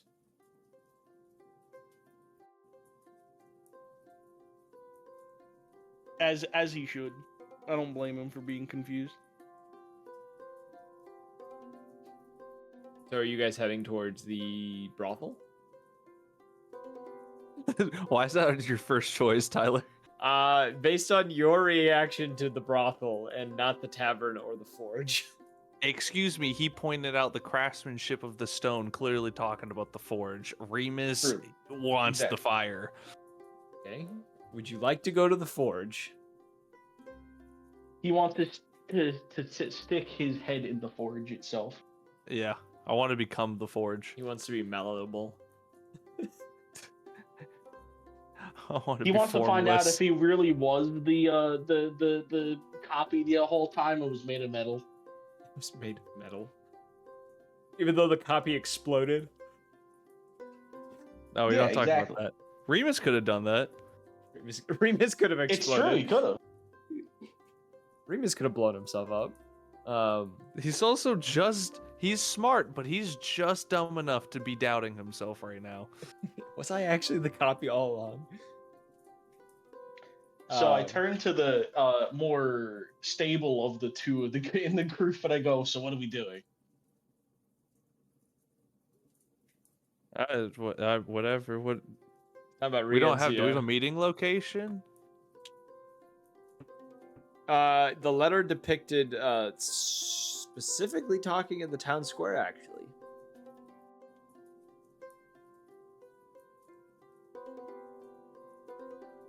That seems concerning. Mm-hmm.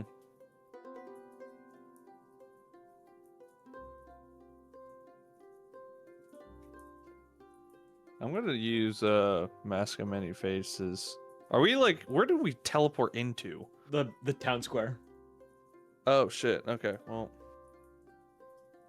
but once we get somewhere a little farther away, I'm gonna use Mask of Many Faces and transform.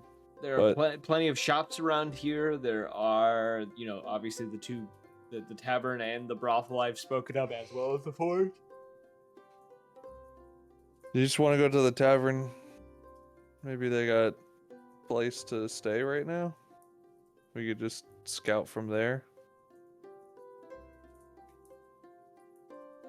Go check in. Are you Look talking to around. Everyone? Yes. Yes.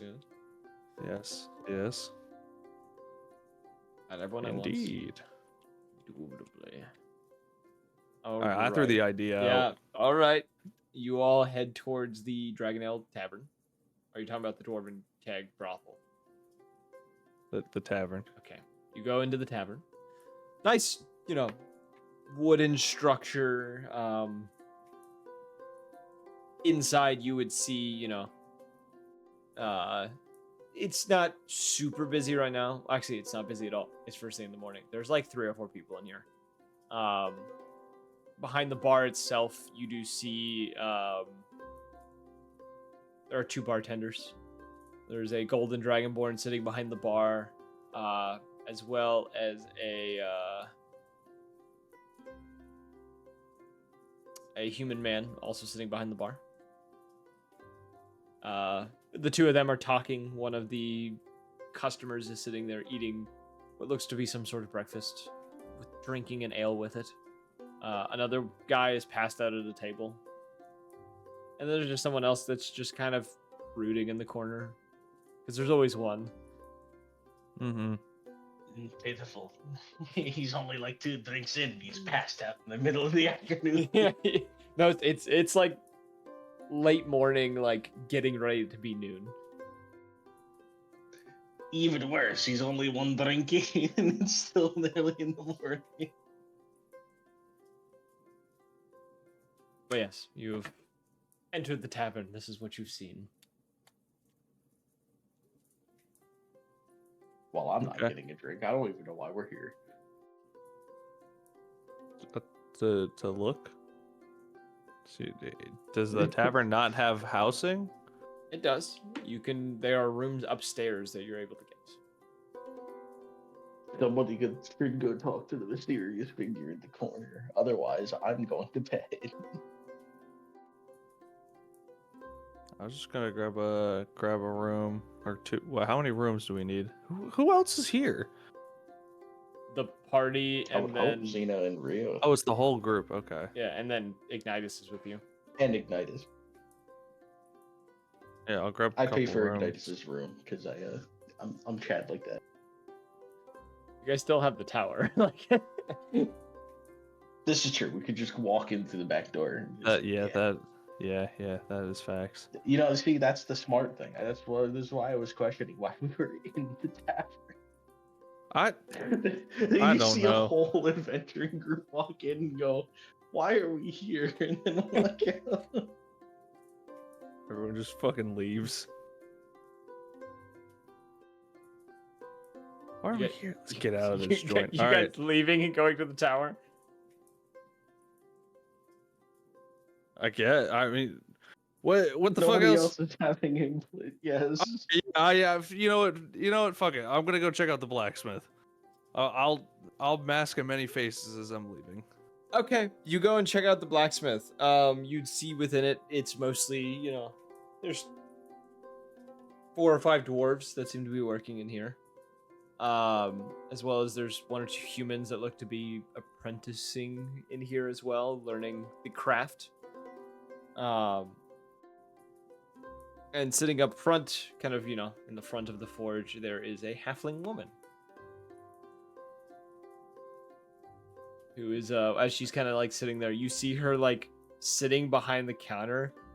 And at first you can't tell what she's doing, but as you kind of get closer, you realize she's just kind of like sitting there knitting behind the counter because there's not normally people at this time.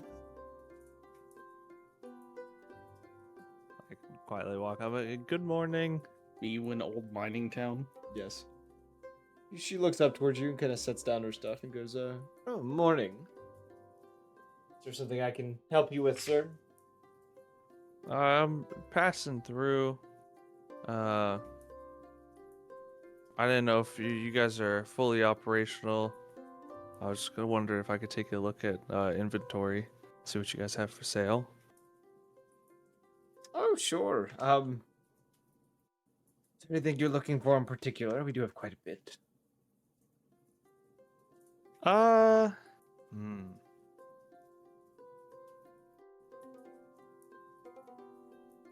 Well, let me think. Maybe if you guys have any heavy like broad, like double-headed axes, anything like that, like war axes, maybe a shield.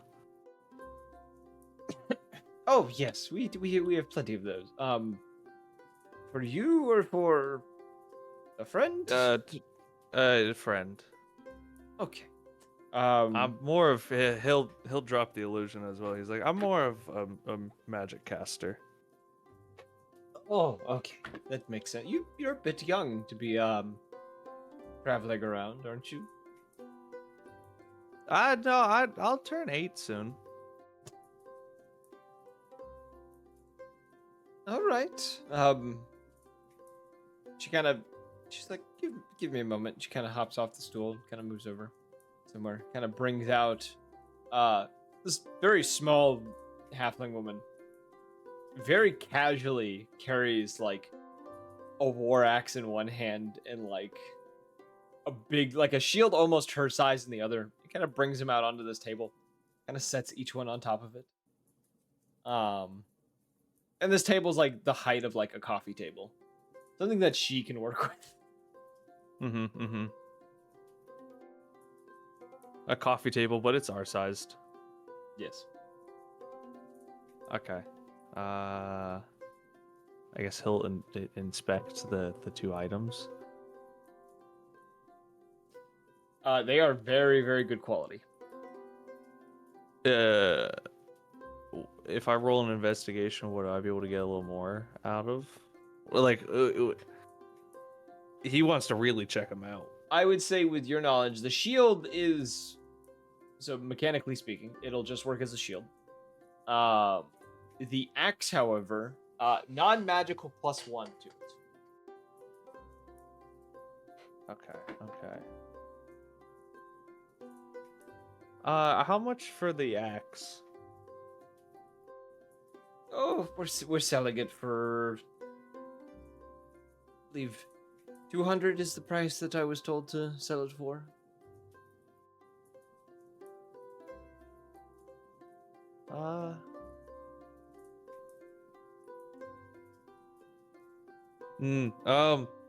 I got a question. Does this town seem like it's super busy? There's a decent amount of people here. It's not quite like a major city, but for its size, there are a large number of people here.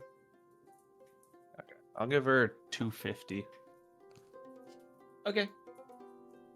She kind of looks surprised as you give that to her.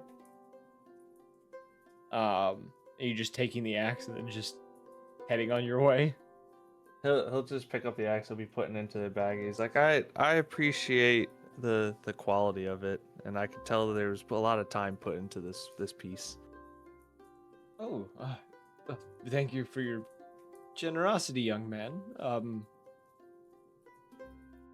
She just kind of like is processing the fact that this young kid just randomly gave her 250 gold. All right, thank you, miss. You have a good morning. You as well, young man.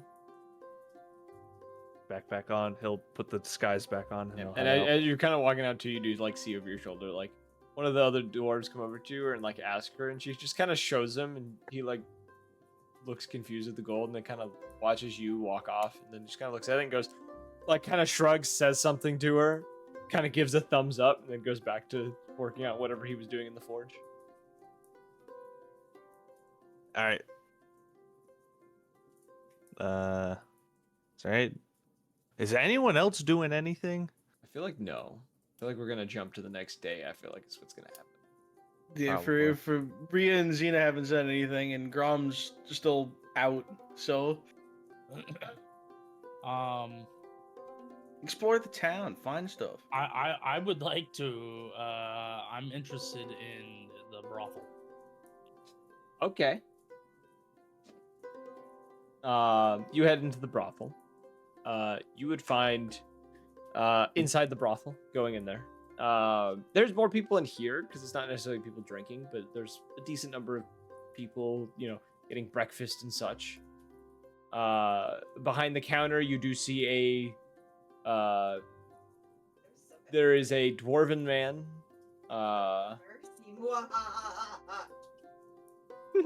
That felt very evil. Yeah. Dwarven man. There's a halfling woman behind the bar, as well as a what was the last one I had? Have to get fucked up by this Yeah, one. there's a dwarven man, dwarven woman, and then a halfling woman, all behind the bar. Kind of, serving people as they come in. One of the halfling woman kind of, bringing plates of food out to people. Kind of inside, it looks like a lot of families are in here, or like groups that are traveling together are in here. It looks to be a very kind of higher energy place. Lively. Yes. What Crackle Barrel once was, or Cracker Barrel once was, several years ago, and no longer is.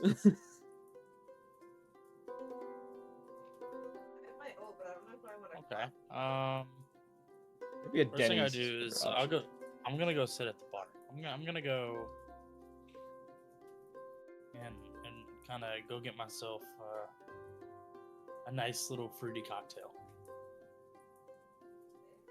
Okay. Yeah, you go up there, the dwarven man kind of, asks you what you want, Yeah, you ordered that, and he gives you a look, kind of like intrigued that you're ordering a drink like that before noon, but, kind of is like, I'm for it. Goes and, makes the stuff for it, kind of brings it back to you. Charges you a gold piece. Okay, I pay it. Yep. Damn, what the fuck? It's expensive, but it better be good. It is very good. Like, do I like get wet because of it, or is it not that good? Close. Okay, cool, good enough. It edges you. Nice. Dwarves know their alcohol. Clearly. And I take it. Okay. Take it like a good girl. Sorry. All right, Rhea, are you doing anything? That guy was clueless. She's just kind of downbeat after getting her blood taken. Okay. Far as fuck. Just kinda, Is there Don't any? worry, Grom is helping you hobble back to the tower, Yep. promising we'll get Elra back. All right. Is there anything else anyone else wants to do for the day, or shall we jump to the next day? Jump, jump, jump.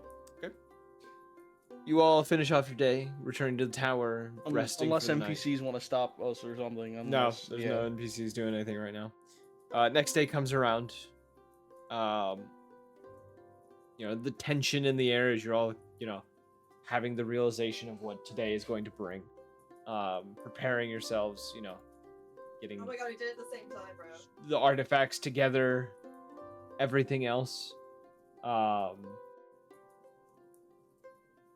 NPC, most of your other people in the tower are kind of like, you don't see as many people this morning. A lot of them have kind of like kept to themselves for the most part. Kind of, there is a tension in the tower, and everyone is feeling it.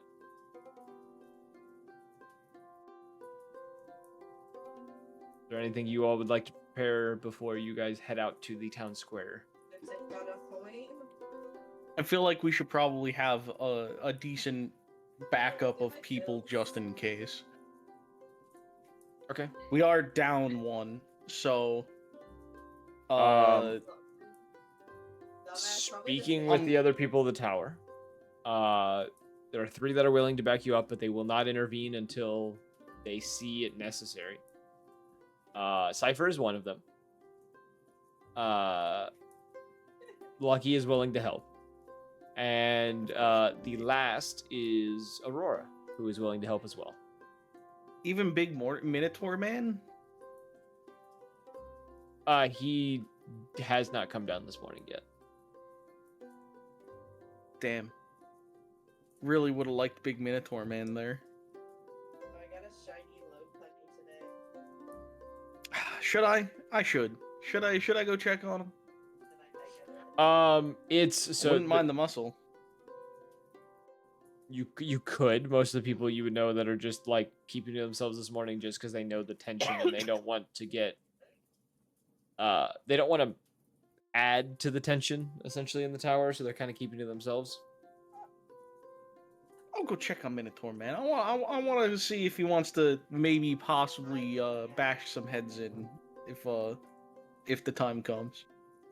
If not, we can just go eat like dinner or something out on town. There you go. Okay. Yeah, you'd find him. He's just in his room. Upon getting there, you knock on the door. He says, "Come in." You go into the, you kind of like open the door. You would see he is currently polishing a glaive. This is the part where I panic because I realized I forget his fucking name. Kodrak. This is great. Kodrak, that was it. I was about to say it was either Keto Giz or Kodrak. Two of those are entirely wrong. Yes, I know. Bro, so we. Damn, no, I gotta get back in the character. Hey, we got the thing going on. I'm sure you know. I wouldn't mind having the muscle this time around. I In case something goes wrong. could lend my hand. Isn't this a bit of a sensitive scenario, though? Is that not more reason to lend a hand? I'm not saying I don't want to. I'm saying I'm not the most incognito. Bro. If you're looking for people to be sneaking around, but I can help if you want me to. And he kind of like gets up. Don't worry, we're not going to be doing much of the sneaking. I'm gonna let everybody else do the talking, and if heads need to be bashed in, we're going to bash heads. Otherwise, just think of it as getting out of the tower for a little bit. I'm hungry. Okay, I can. Sure. All we need to do is stay within eyesight of the main square.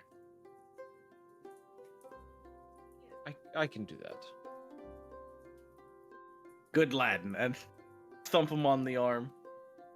I saunter on out, sashay as you may. You can barely reach his arm as he's standing. I get him like on the fingers or something. Yeah, like he is like, for being a young Minotaur, he is like 6'7", and he still has room to grow. What a lad. I'm glad I went and got him. All right, we got the squad rolling. Okay, you all get breakfast, eat. I do need to reduce some of your guys' exhaustion real fast. Because you guys are a little less. I am 3. Oh, we gotta go. We gotta go before we actually go do a thing. We gotta stop by Lucky and tell her we got all the fucking blood and she can do her thing. She would have been told by Cerberus when it was No, done. well, all right. So I will allow her to do her thing then. Excellent, cool. Yeah, she does warn you in the morning that you will not be seeing her for 7 days. I kind of assume. And no matter how much you hear coming from her room, do not open the door. I give her the typical encouraging, you got this. Yeah, leave it at that. Ain't nothing need to be told. All right, so you all head out of the tower towards the town square. I'm gonna change the music for this. What's this song? That is not the right music. What's this one? So we got Aurora, Yuko, and Kodrak going. Jesus. Yeah, we'll just do this. Yeah, this one's better. I All know. Aurora, Cypher, Kodrak. Yeah, Yes. that was So it. Okay. you all head out to the town square. You can see there are, a decent number of people moving around, but there's one individual who's sticking out, particularly in the crowd. Specifically due to the fact that people seem to be taking a wide berth around him. People are refusing to get anywhere near this individual for some reason, and you can tell that they're not consciously doing it. They're just kind of avoiding the spot that he's standing. You would see this individual standing in this one spot. At his feet, you can see there are chalk drawings on the ground around his feet. As he kind of stands there, you know, kind of the taking the I had to do it to him pose. You know, both hands in front of him, one hand grasping the wrist of the other. Does there happen to be a blue telephone box around? Fucking Matt Smith looking ass. No, there's not a blue telephone. There's a green one. No, I'm just kidding.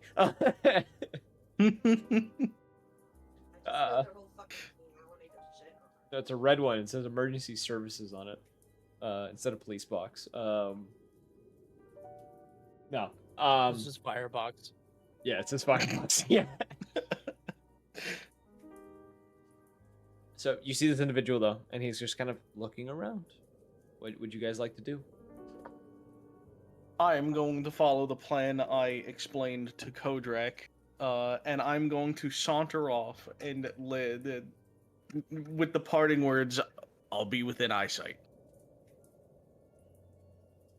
Who would like to take point on this and speak to the man first? I hand off the bag of holding that has the stuff in it. Okay. Rhea, are you gonna take the bag of holding? I'll let you do the transfer. I'm too heated. I hold it out to the side over to Xena. I'm trying to keep the two meatheads out of the talking.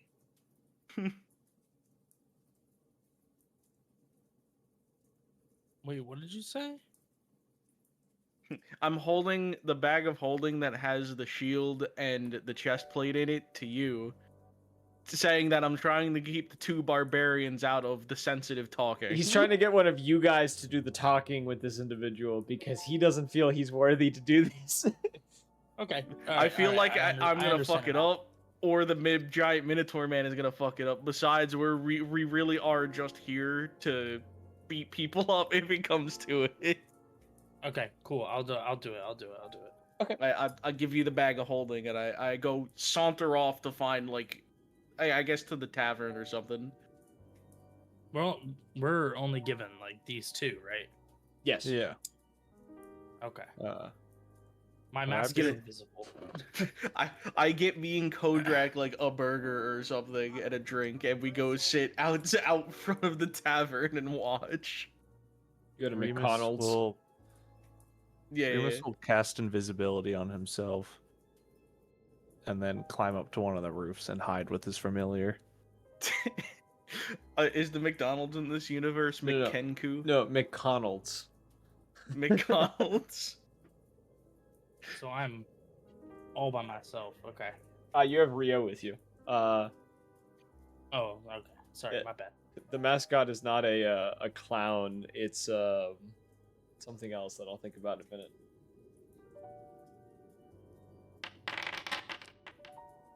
Cool. I walk up. Got a 21 on my stealth. To get on a roof without being noticed. Yeah. Okay. I will. I guess walk up to him with Ria. Okay. Yeah, you walk towards him, his eyes kind of locking on the two of you. As you guys get within about 20 feet, he kind of puts a hand up as if to tell you to stop. Oh. Okay. Hello. He just says, I assume you both brought the things that were requested in the letter. And before we just do anything, I will note, if something is to go awry,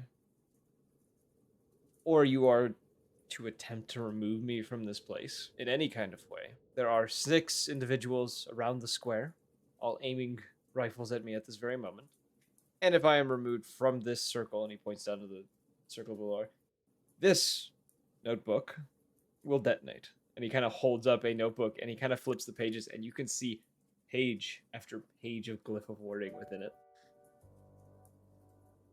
God damn it. Took my trick. Plot twist, it's Thomas's old book of bombs. No, he used that one on the Kraken that you guys had to fight. Oh, that's true. Yeah, never mind. All right. Completely understand. That's fair. No shady shit. Got it. I got Rhea. No shady shit. Okay. So how are we gonna do this? Because your hands are a little full with that book. I don't want you accidentally dropping it. He flips the book back into the pocket of his coat. And then, gestures towards the bag of holding you're holding as he reaches into a pocket and pulls out an orb in his other hand. You can see the orb itself. What are your 2 perceptions? Passive. Yeah, your passive perceptions. Does that include mine? Yes, I'm asking. Do I have to roll it since I'm watching from a distance? Or Yes, from a distance you need a roll. Mine's 10. I think my passive is just like 10 or something. Damn, I got a 21 on the perception. I will let you 2 12. roll perception if you don't like your passive perception score. Big money. I'll big take money. the 18. Big money. Take the 10. Wait, it's literally like the same as my passive. That's hilarious. Damn. Xena, with your perception check, you would be able to identify within the orb. You can see Elra. No way, a Reaper just died by. With the 21, can I get details by chance from like a distance? From a Is that distance, thing I can do? From the distance you're at, you can tell someone's in the orb. Yeah, that sounds about right. You can tell that she looks within that orb, Xena. She looks to be unharmed and unconscious. Okay. So safe. Yes. That's really the main concern. Now I can call on her like a Pokemon like Voltion. I swear to fucking God. Summon my wife like a Pokemon. So, all right, it's it. So I just to double check and clarify, I'll look at Rhea, and I'll say, is that right? I just want to make sure before we make a deal, and it turns out to not be. Should I do a check for that? Sure, roll me another perception check. You get advantage because you're being told to focus more, and that you're being told it's to confirm that it's okay. 19. You are able to tell Elra is within the sphere or the orb. Ball. Okay. Cool. And then I don't want to do some stupid shit. How if I were to send a message telepathically to Rhea, how long would that take? That's instant, correct? Yes. Okay. So I don't think I have to cast anything for that. I think I just have that. Yeah, I have Far Scribe. It's just in my book though. But I pretty much ask. Crazy thought. Demiplane, command drop, close the demiplane. I don't know. I mean, It's an idea. I know. I mean, she's like trying to like find a way to express her trepidation with the plan without speaking. You can reply to me mentally. Oh, okay. You should be Kind able of to. mental shrug. Mental shrug. That's a crazy statement. Put that on a t-shirt. Yeah, I'll take that as a negative. I think I will do guess I'll do it, right? I think I just give it to him. You're gonna pull out the 2 Yeah, do it. artifacts. Yeah. Okay. So I'll pull out the 2 artifacts. I'm gonna set them onto the ground on that would be his left, Mhm. and see if he could drop the orb on the other side, on his right, and so we can grab him, and so he doesn't just snatch them and. You see him Oopsies, I'm as taking them both. he is holding up the orb, and you kind of place them down, kind of step away from them. You see him kind of bring up his other hand and do a snap. And in a blink of an eye, the orb and the artifact switch positions. He is now holding both the shield and the breastplate, which then you watch as a rift opens just in front of him, and he slides both into said rift. Once both have disappeared, kind of patting his hands together, kind of gestures towards the orb that you are allowed to take it. Okay, I take it. You pick up the orb. Well, I let Rhea take it. Yeah. it. I take my wife ball. My wife ball. my wife in a jar. I ponder. It's gonna I be like ponder my wife. he's gonna treat it like the fucking Fushis and start doing tricks with it. Bro, I have What one of the- those sitting across the room from me. Would you fucking mean? Sushi. Oh, I got my Magic wife trick. back. Starts doing crazy Crazy moves. tricks with it. Ooh, look at this. The Call quick, while now. he's distracted, grab the artifact. Call now and You're in a get rift, it's 2 for the closed. price of 1. Yep. As you've taken the orb, and he kind of like brushes his hands together. Says, "Well, that would be the end of this negotiation then." That's fine. I don't think there was anything else, so I think we take our friend's wife and we go, right? Right? I've gotten everything that I want. And you watch as he reaches into his coat, opposite side from where the notebook is. You watch as he pulls out a dagger. It's got a knife. And Hurl you- through hell. Fucking shoot him. You watch as You're he kind of like CS:GO knife tricks with it before bringing it to his own throat and ripping it to one side. What? Okay. What? I just watched the man kill himself. As he does this, you see him give a very kind of almost like content smile as he starts collapsing backwards, and his entire form bursts into flames, reducing to nothing but a pile of ash afterwards. Service of a smile. I with my drink hand, I kind of like elbow Kodrak, and I go, "Well, that was one hell of an ending, but that's probably the smoothest one of our plans has ever gone." Halfway through my burger, you know. He's on his second burger now.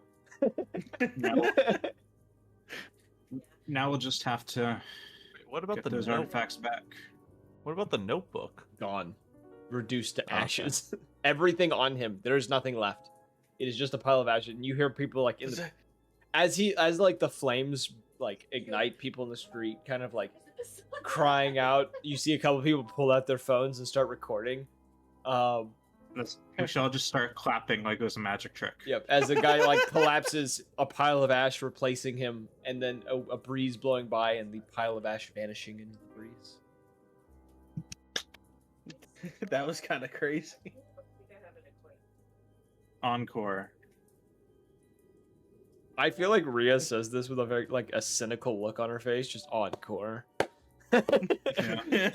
Like, Do it again. yes, do it They again. did kidnap my so Holding this orb again. as well, you feel like at just the simple mental command of release would allow her to be released from this orb. well, she seems to be unconscious, and I don't want to truck her around unconscious through a public It was a plaza where a paper-mache guy just doll. self-immolated. Oh yeah, let me get rid of the guy who's self-immolated.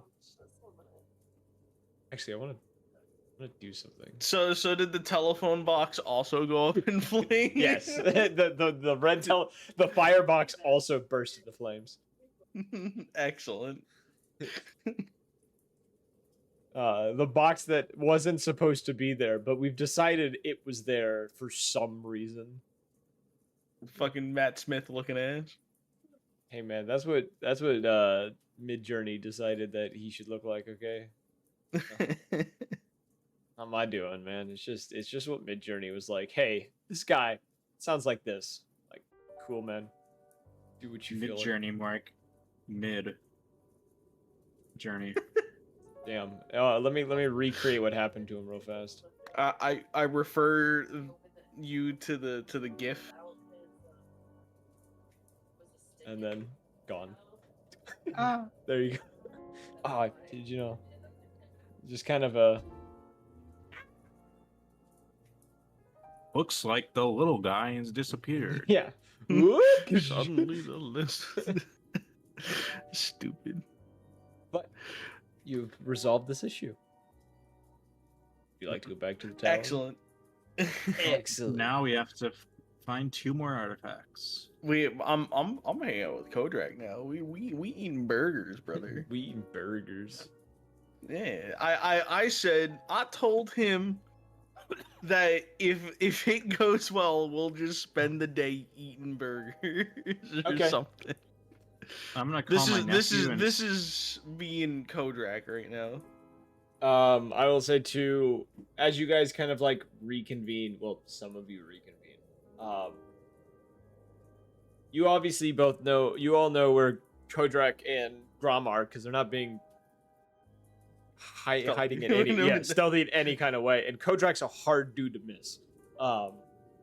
It's like spotting a basketball player in a crowd of common people. Like they're standing like matter of feet above everyone else. The one person who does not return is Cypher. Cypher is nowhere to be found. You guys have no idea where Cypher went. No, he's gonna get fucking fucking. He's gonna get corrupted by gold again. No. This fucking guy. What that we would have known. I would have known where he went at the very least. You remember seeing him go up onto a building to like take a vantage point with his sniper rifle? When you looked up there again to where you'd seen him, you can see like his rifle was still there, but he is not there. Oh no! I knew it. I'm a point it out to Kodrak and it'd be like, I think we got the problem. Finish your burger. Let's go get up there and figure out what happened. Okay. Yeah, he just like gives you through bites, just like as he's like finishing off the second burger. I'm just like grumbling. It's like, man, the one time a plan goes right. I just thought of a really just the thought of a big bull eating a beef burger is kind of funny to me. No, he gets the vegan option. Come on, he gets the Impossible burger. No. He's definitely eating beef. Yeah, all right. He's the DM says so. He's a minotaur, bro. They eat meat. It's fine. True. All right, I'm gonna make it obvious to the rest of the group something is wrong, because before we start passing out, they're Okay. I think we should get the fuck call them out on of their that. phones from the sidelines. Okay. You called the others. Kind of meeting up with everyone near the tavern. As you are getting ready to discuss what to do. You do hear a singular gunshot come from an alleyway, not too far away. I'm booking it. All right, you run Gone. towards. Yeah, you begin to run towards the alleyway. As you turn the corner, to get to this alleyway, you see two individuals in suits on the ground. One is already dead. The other is in the process of being dead. And you see a very ravenous looking, and I'm putting quotations around that, cipher biting into the man's throat that is currently dying. Rifles on the ground not far from them, a pistol in the dude's hand that's currently getting his throat ripped out, that is being pushed away from Cypher by Cypher's hand.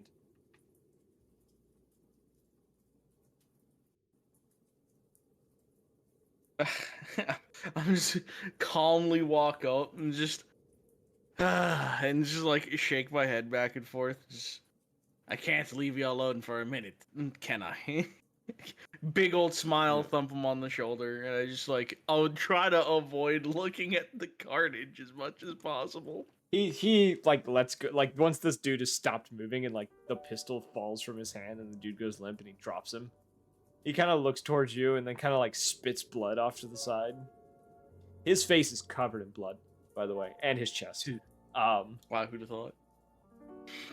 And he goes,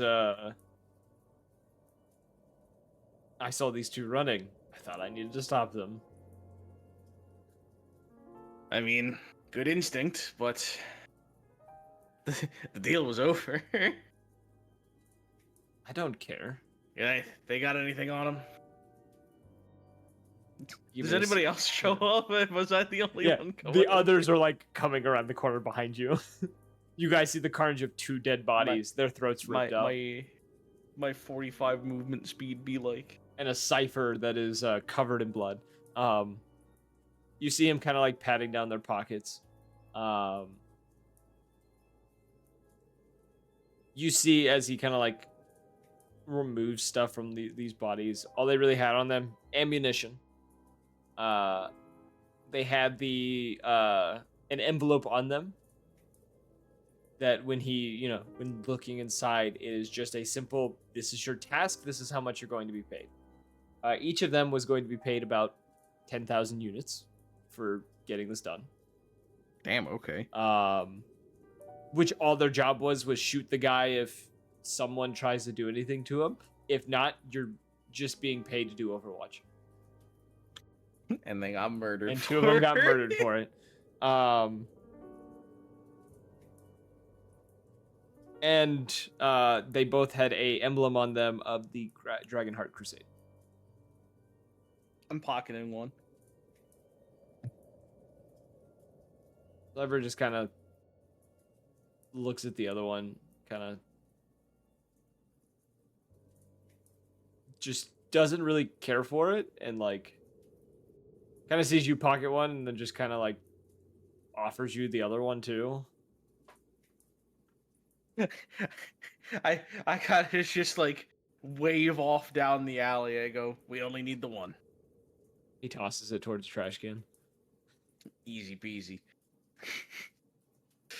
Well, definitely not the outcome I expected from tonight, but good shit otherwise. I mean, I wasn't expecting it to go so, I motion towards the carnage a little bit and just so smoothly. You mind helping me dump these? I kind of slump a little bit and I go, yeah, might as well. Kodrak kind of comes over and kind of like very Just takes one just in picks one one hand. up with one hand easily, just like grabs it by like the shirt or whatever and just like brings it over to a dumpster, and like Cypher holds up the lid, kind of lets you guys toss the bodies in. Easy peasy. Alright, let's get out of here before we make too much more of a fuss. Agreed. You see him kind of like, as he says that, kind of like picking at his teeth with like a claw for a second. Still drenched in blood. And does Kodrak pull out another burger? You know what? We'll say yes. Just like out Hell of yeah. his back pocket, just pulls out another burger, just unwraps it, and takes a bite. Clearly is unaffected by the carnage. What a lead. And All right, now that the sixth member is secure, we Yep. can fucking leave. does anyone else have comments to make about Cypher's little endeavor? I just want to sleep Nah. in big bed with my wife. Normal day. Normal day. All right. I'm casting silence on my room tonight. I don't want to hear shit. That's not how that works. You know that, right? I sleep in a race car bed, do you? Remus is sleeping in the atrium. Fair enough. He's sleeping in the roof garden. No, don't do that. You'll hear the creaking from downstairs. From 5 floors below. They get really rowdy. What can I The say? whole tower shakes. You see a fucking boss health bar appear. No, no, no, no, no. The Dark Souls theme starts playing. What are we fighting? The sun? Oh, I was joking. I was joking. I should make a boss fight like that. That'd be pretty funny. Jesus Christ. When you don't praise the sun. When you don't praise the sun. You all as you guys kind of get to the tower, you see like Cypher 2 like pulls off his hoodie and like begins to wipe down his face with his hoodie. Doing just a little bit for it. Before you guys kind of walk into the tower.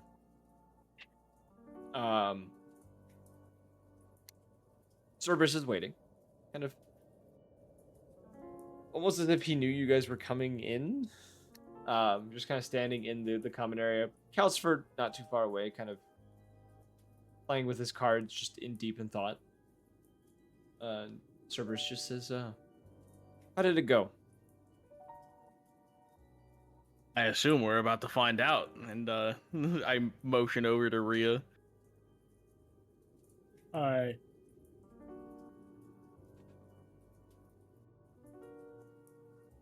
And then I'm just gonna go over to the couch and open up that Pokeball.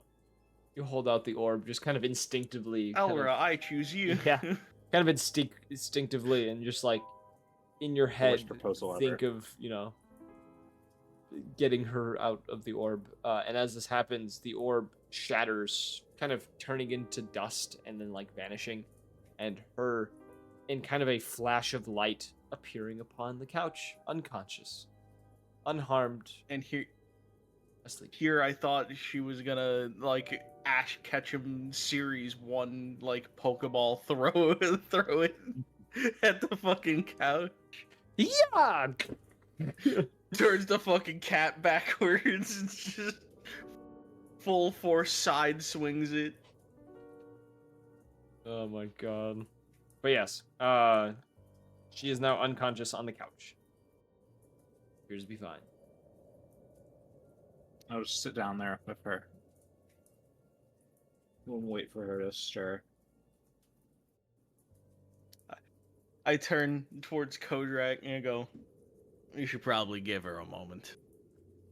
I tap you on the shoulder, Rhea, as I go by, and I go to the gym. I'm going to the gym. All right, Okay. Kodrak joins Have you. fun. Going to the gym. Hell yeah, Ched.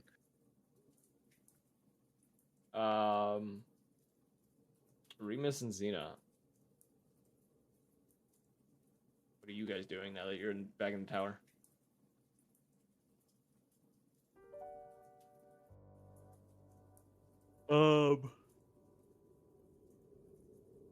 Remus will just probably go upstairs, tend to the egg. Okay. Rhea, are you just gonna So go I'll be continue right your back. studies? I'm gonna get some more food. I'm just gonna hang out on the couch. Oh, not Rhea, Xena. Sorry. The other female character of the party.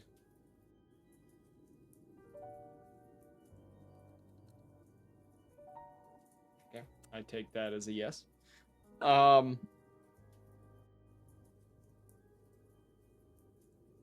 Okay. As you all kind of, wind down for the night, Grom, you're just going upstairs to go to bed or whatever. Oh no, you went to the gym. Sorry, you went to the gym. That's right. Yeah, I'm getting my nightly workout. Yeah. Just because I'm tired doesn't mean I get to skimp on fucking leg day. As you all kind of wind down for the night, activities of the tower kind of begin up again as tensions kind of disappear. People start moving around a little more. Cypher gets himself cleaned up. Switches out his hoodie because he has more than one of the same hoodie. Typical. Anyone who wears a hoodie that much is gonna have more than one. Like, it's just how you have to be. And as the night begins, or the night comes around, as you all finish off your day.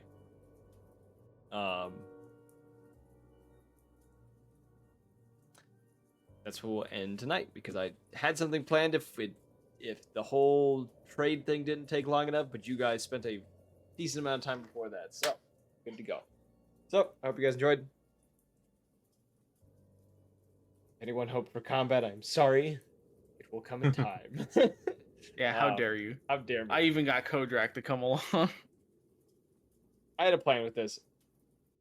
There was a combat thing planned if we had the time. We don't tonight, unfortunately, but it's fine. Hope you guys enjoyed that. If you did, follow us on Twitch, or join the Discord, or follow us on Twitch. Those are the words I'm looking for. If you want to catch up on previous episodes, go check out the YouTube. As always, we'll see you all on the next one. Goodbye.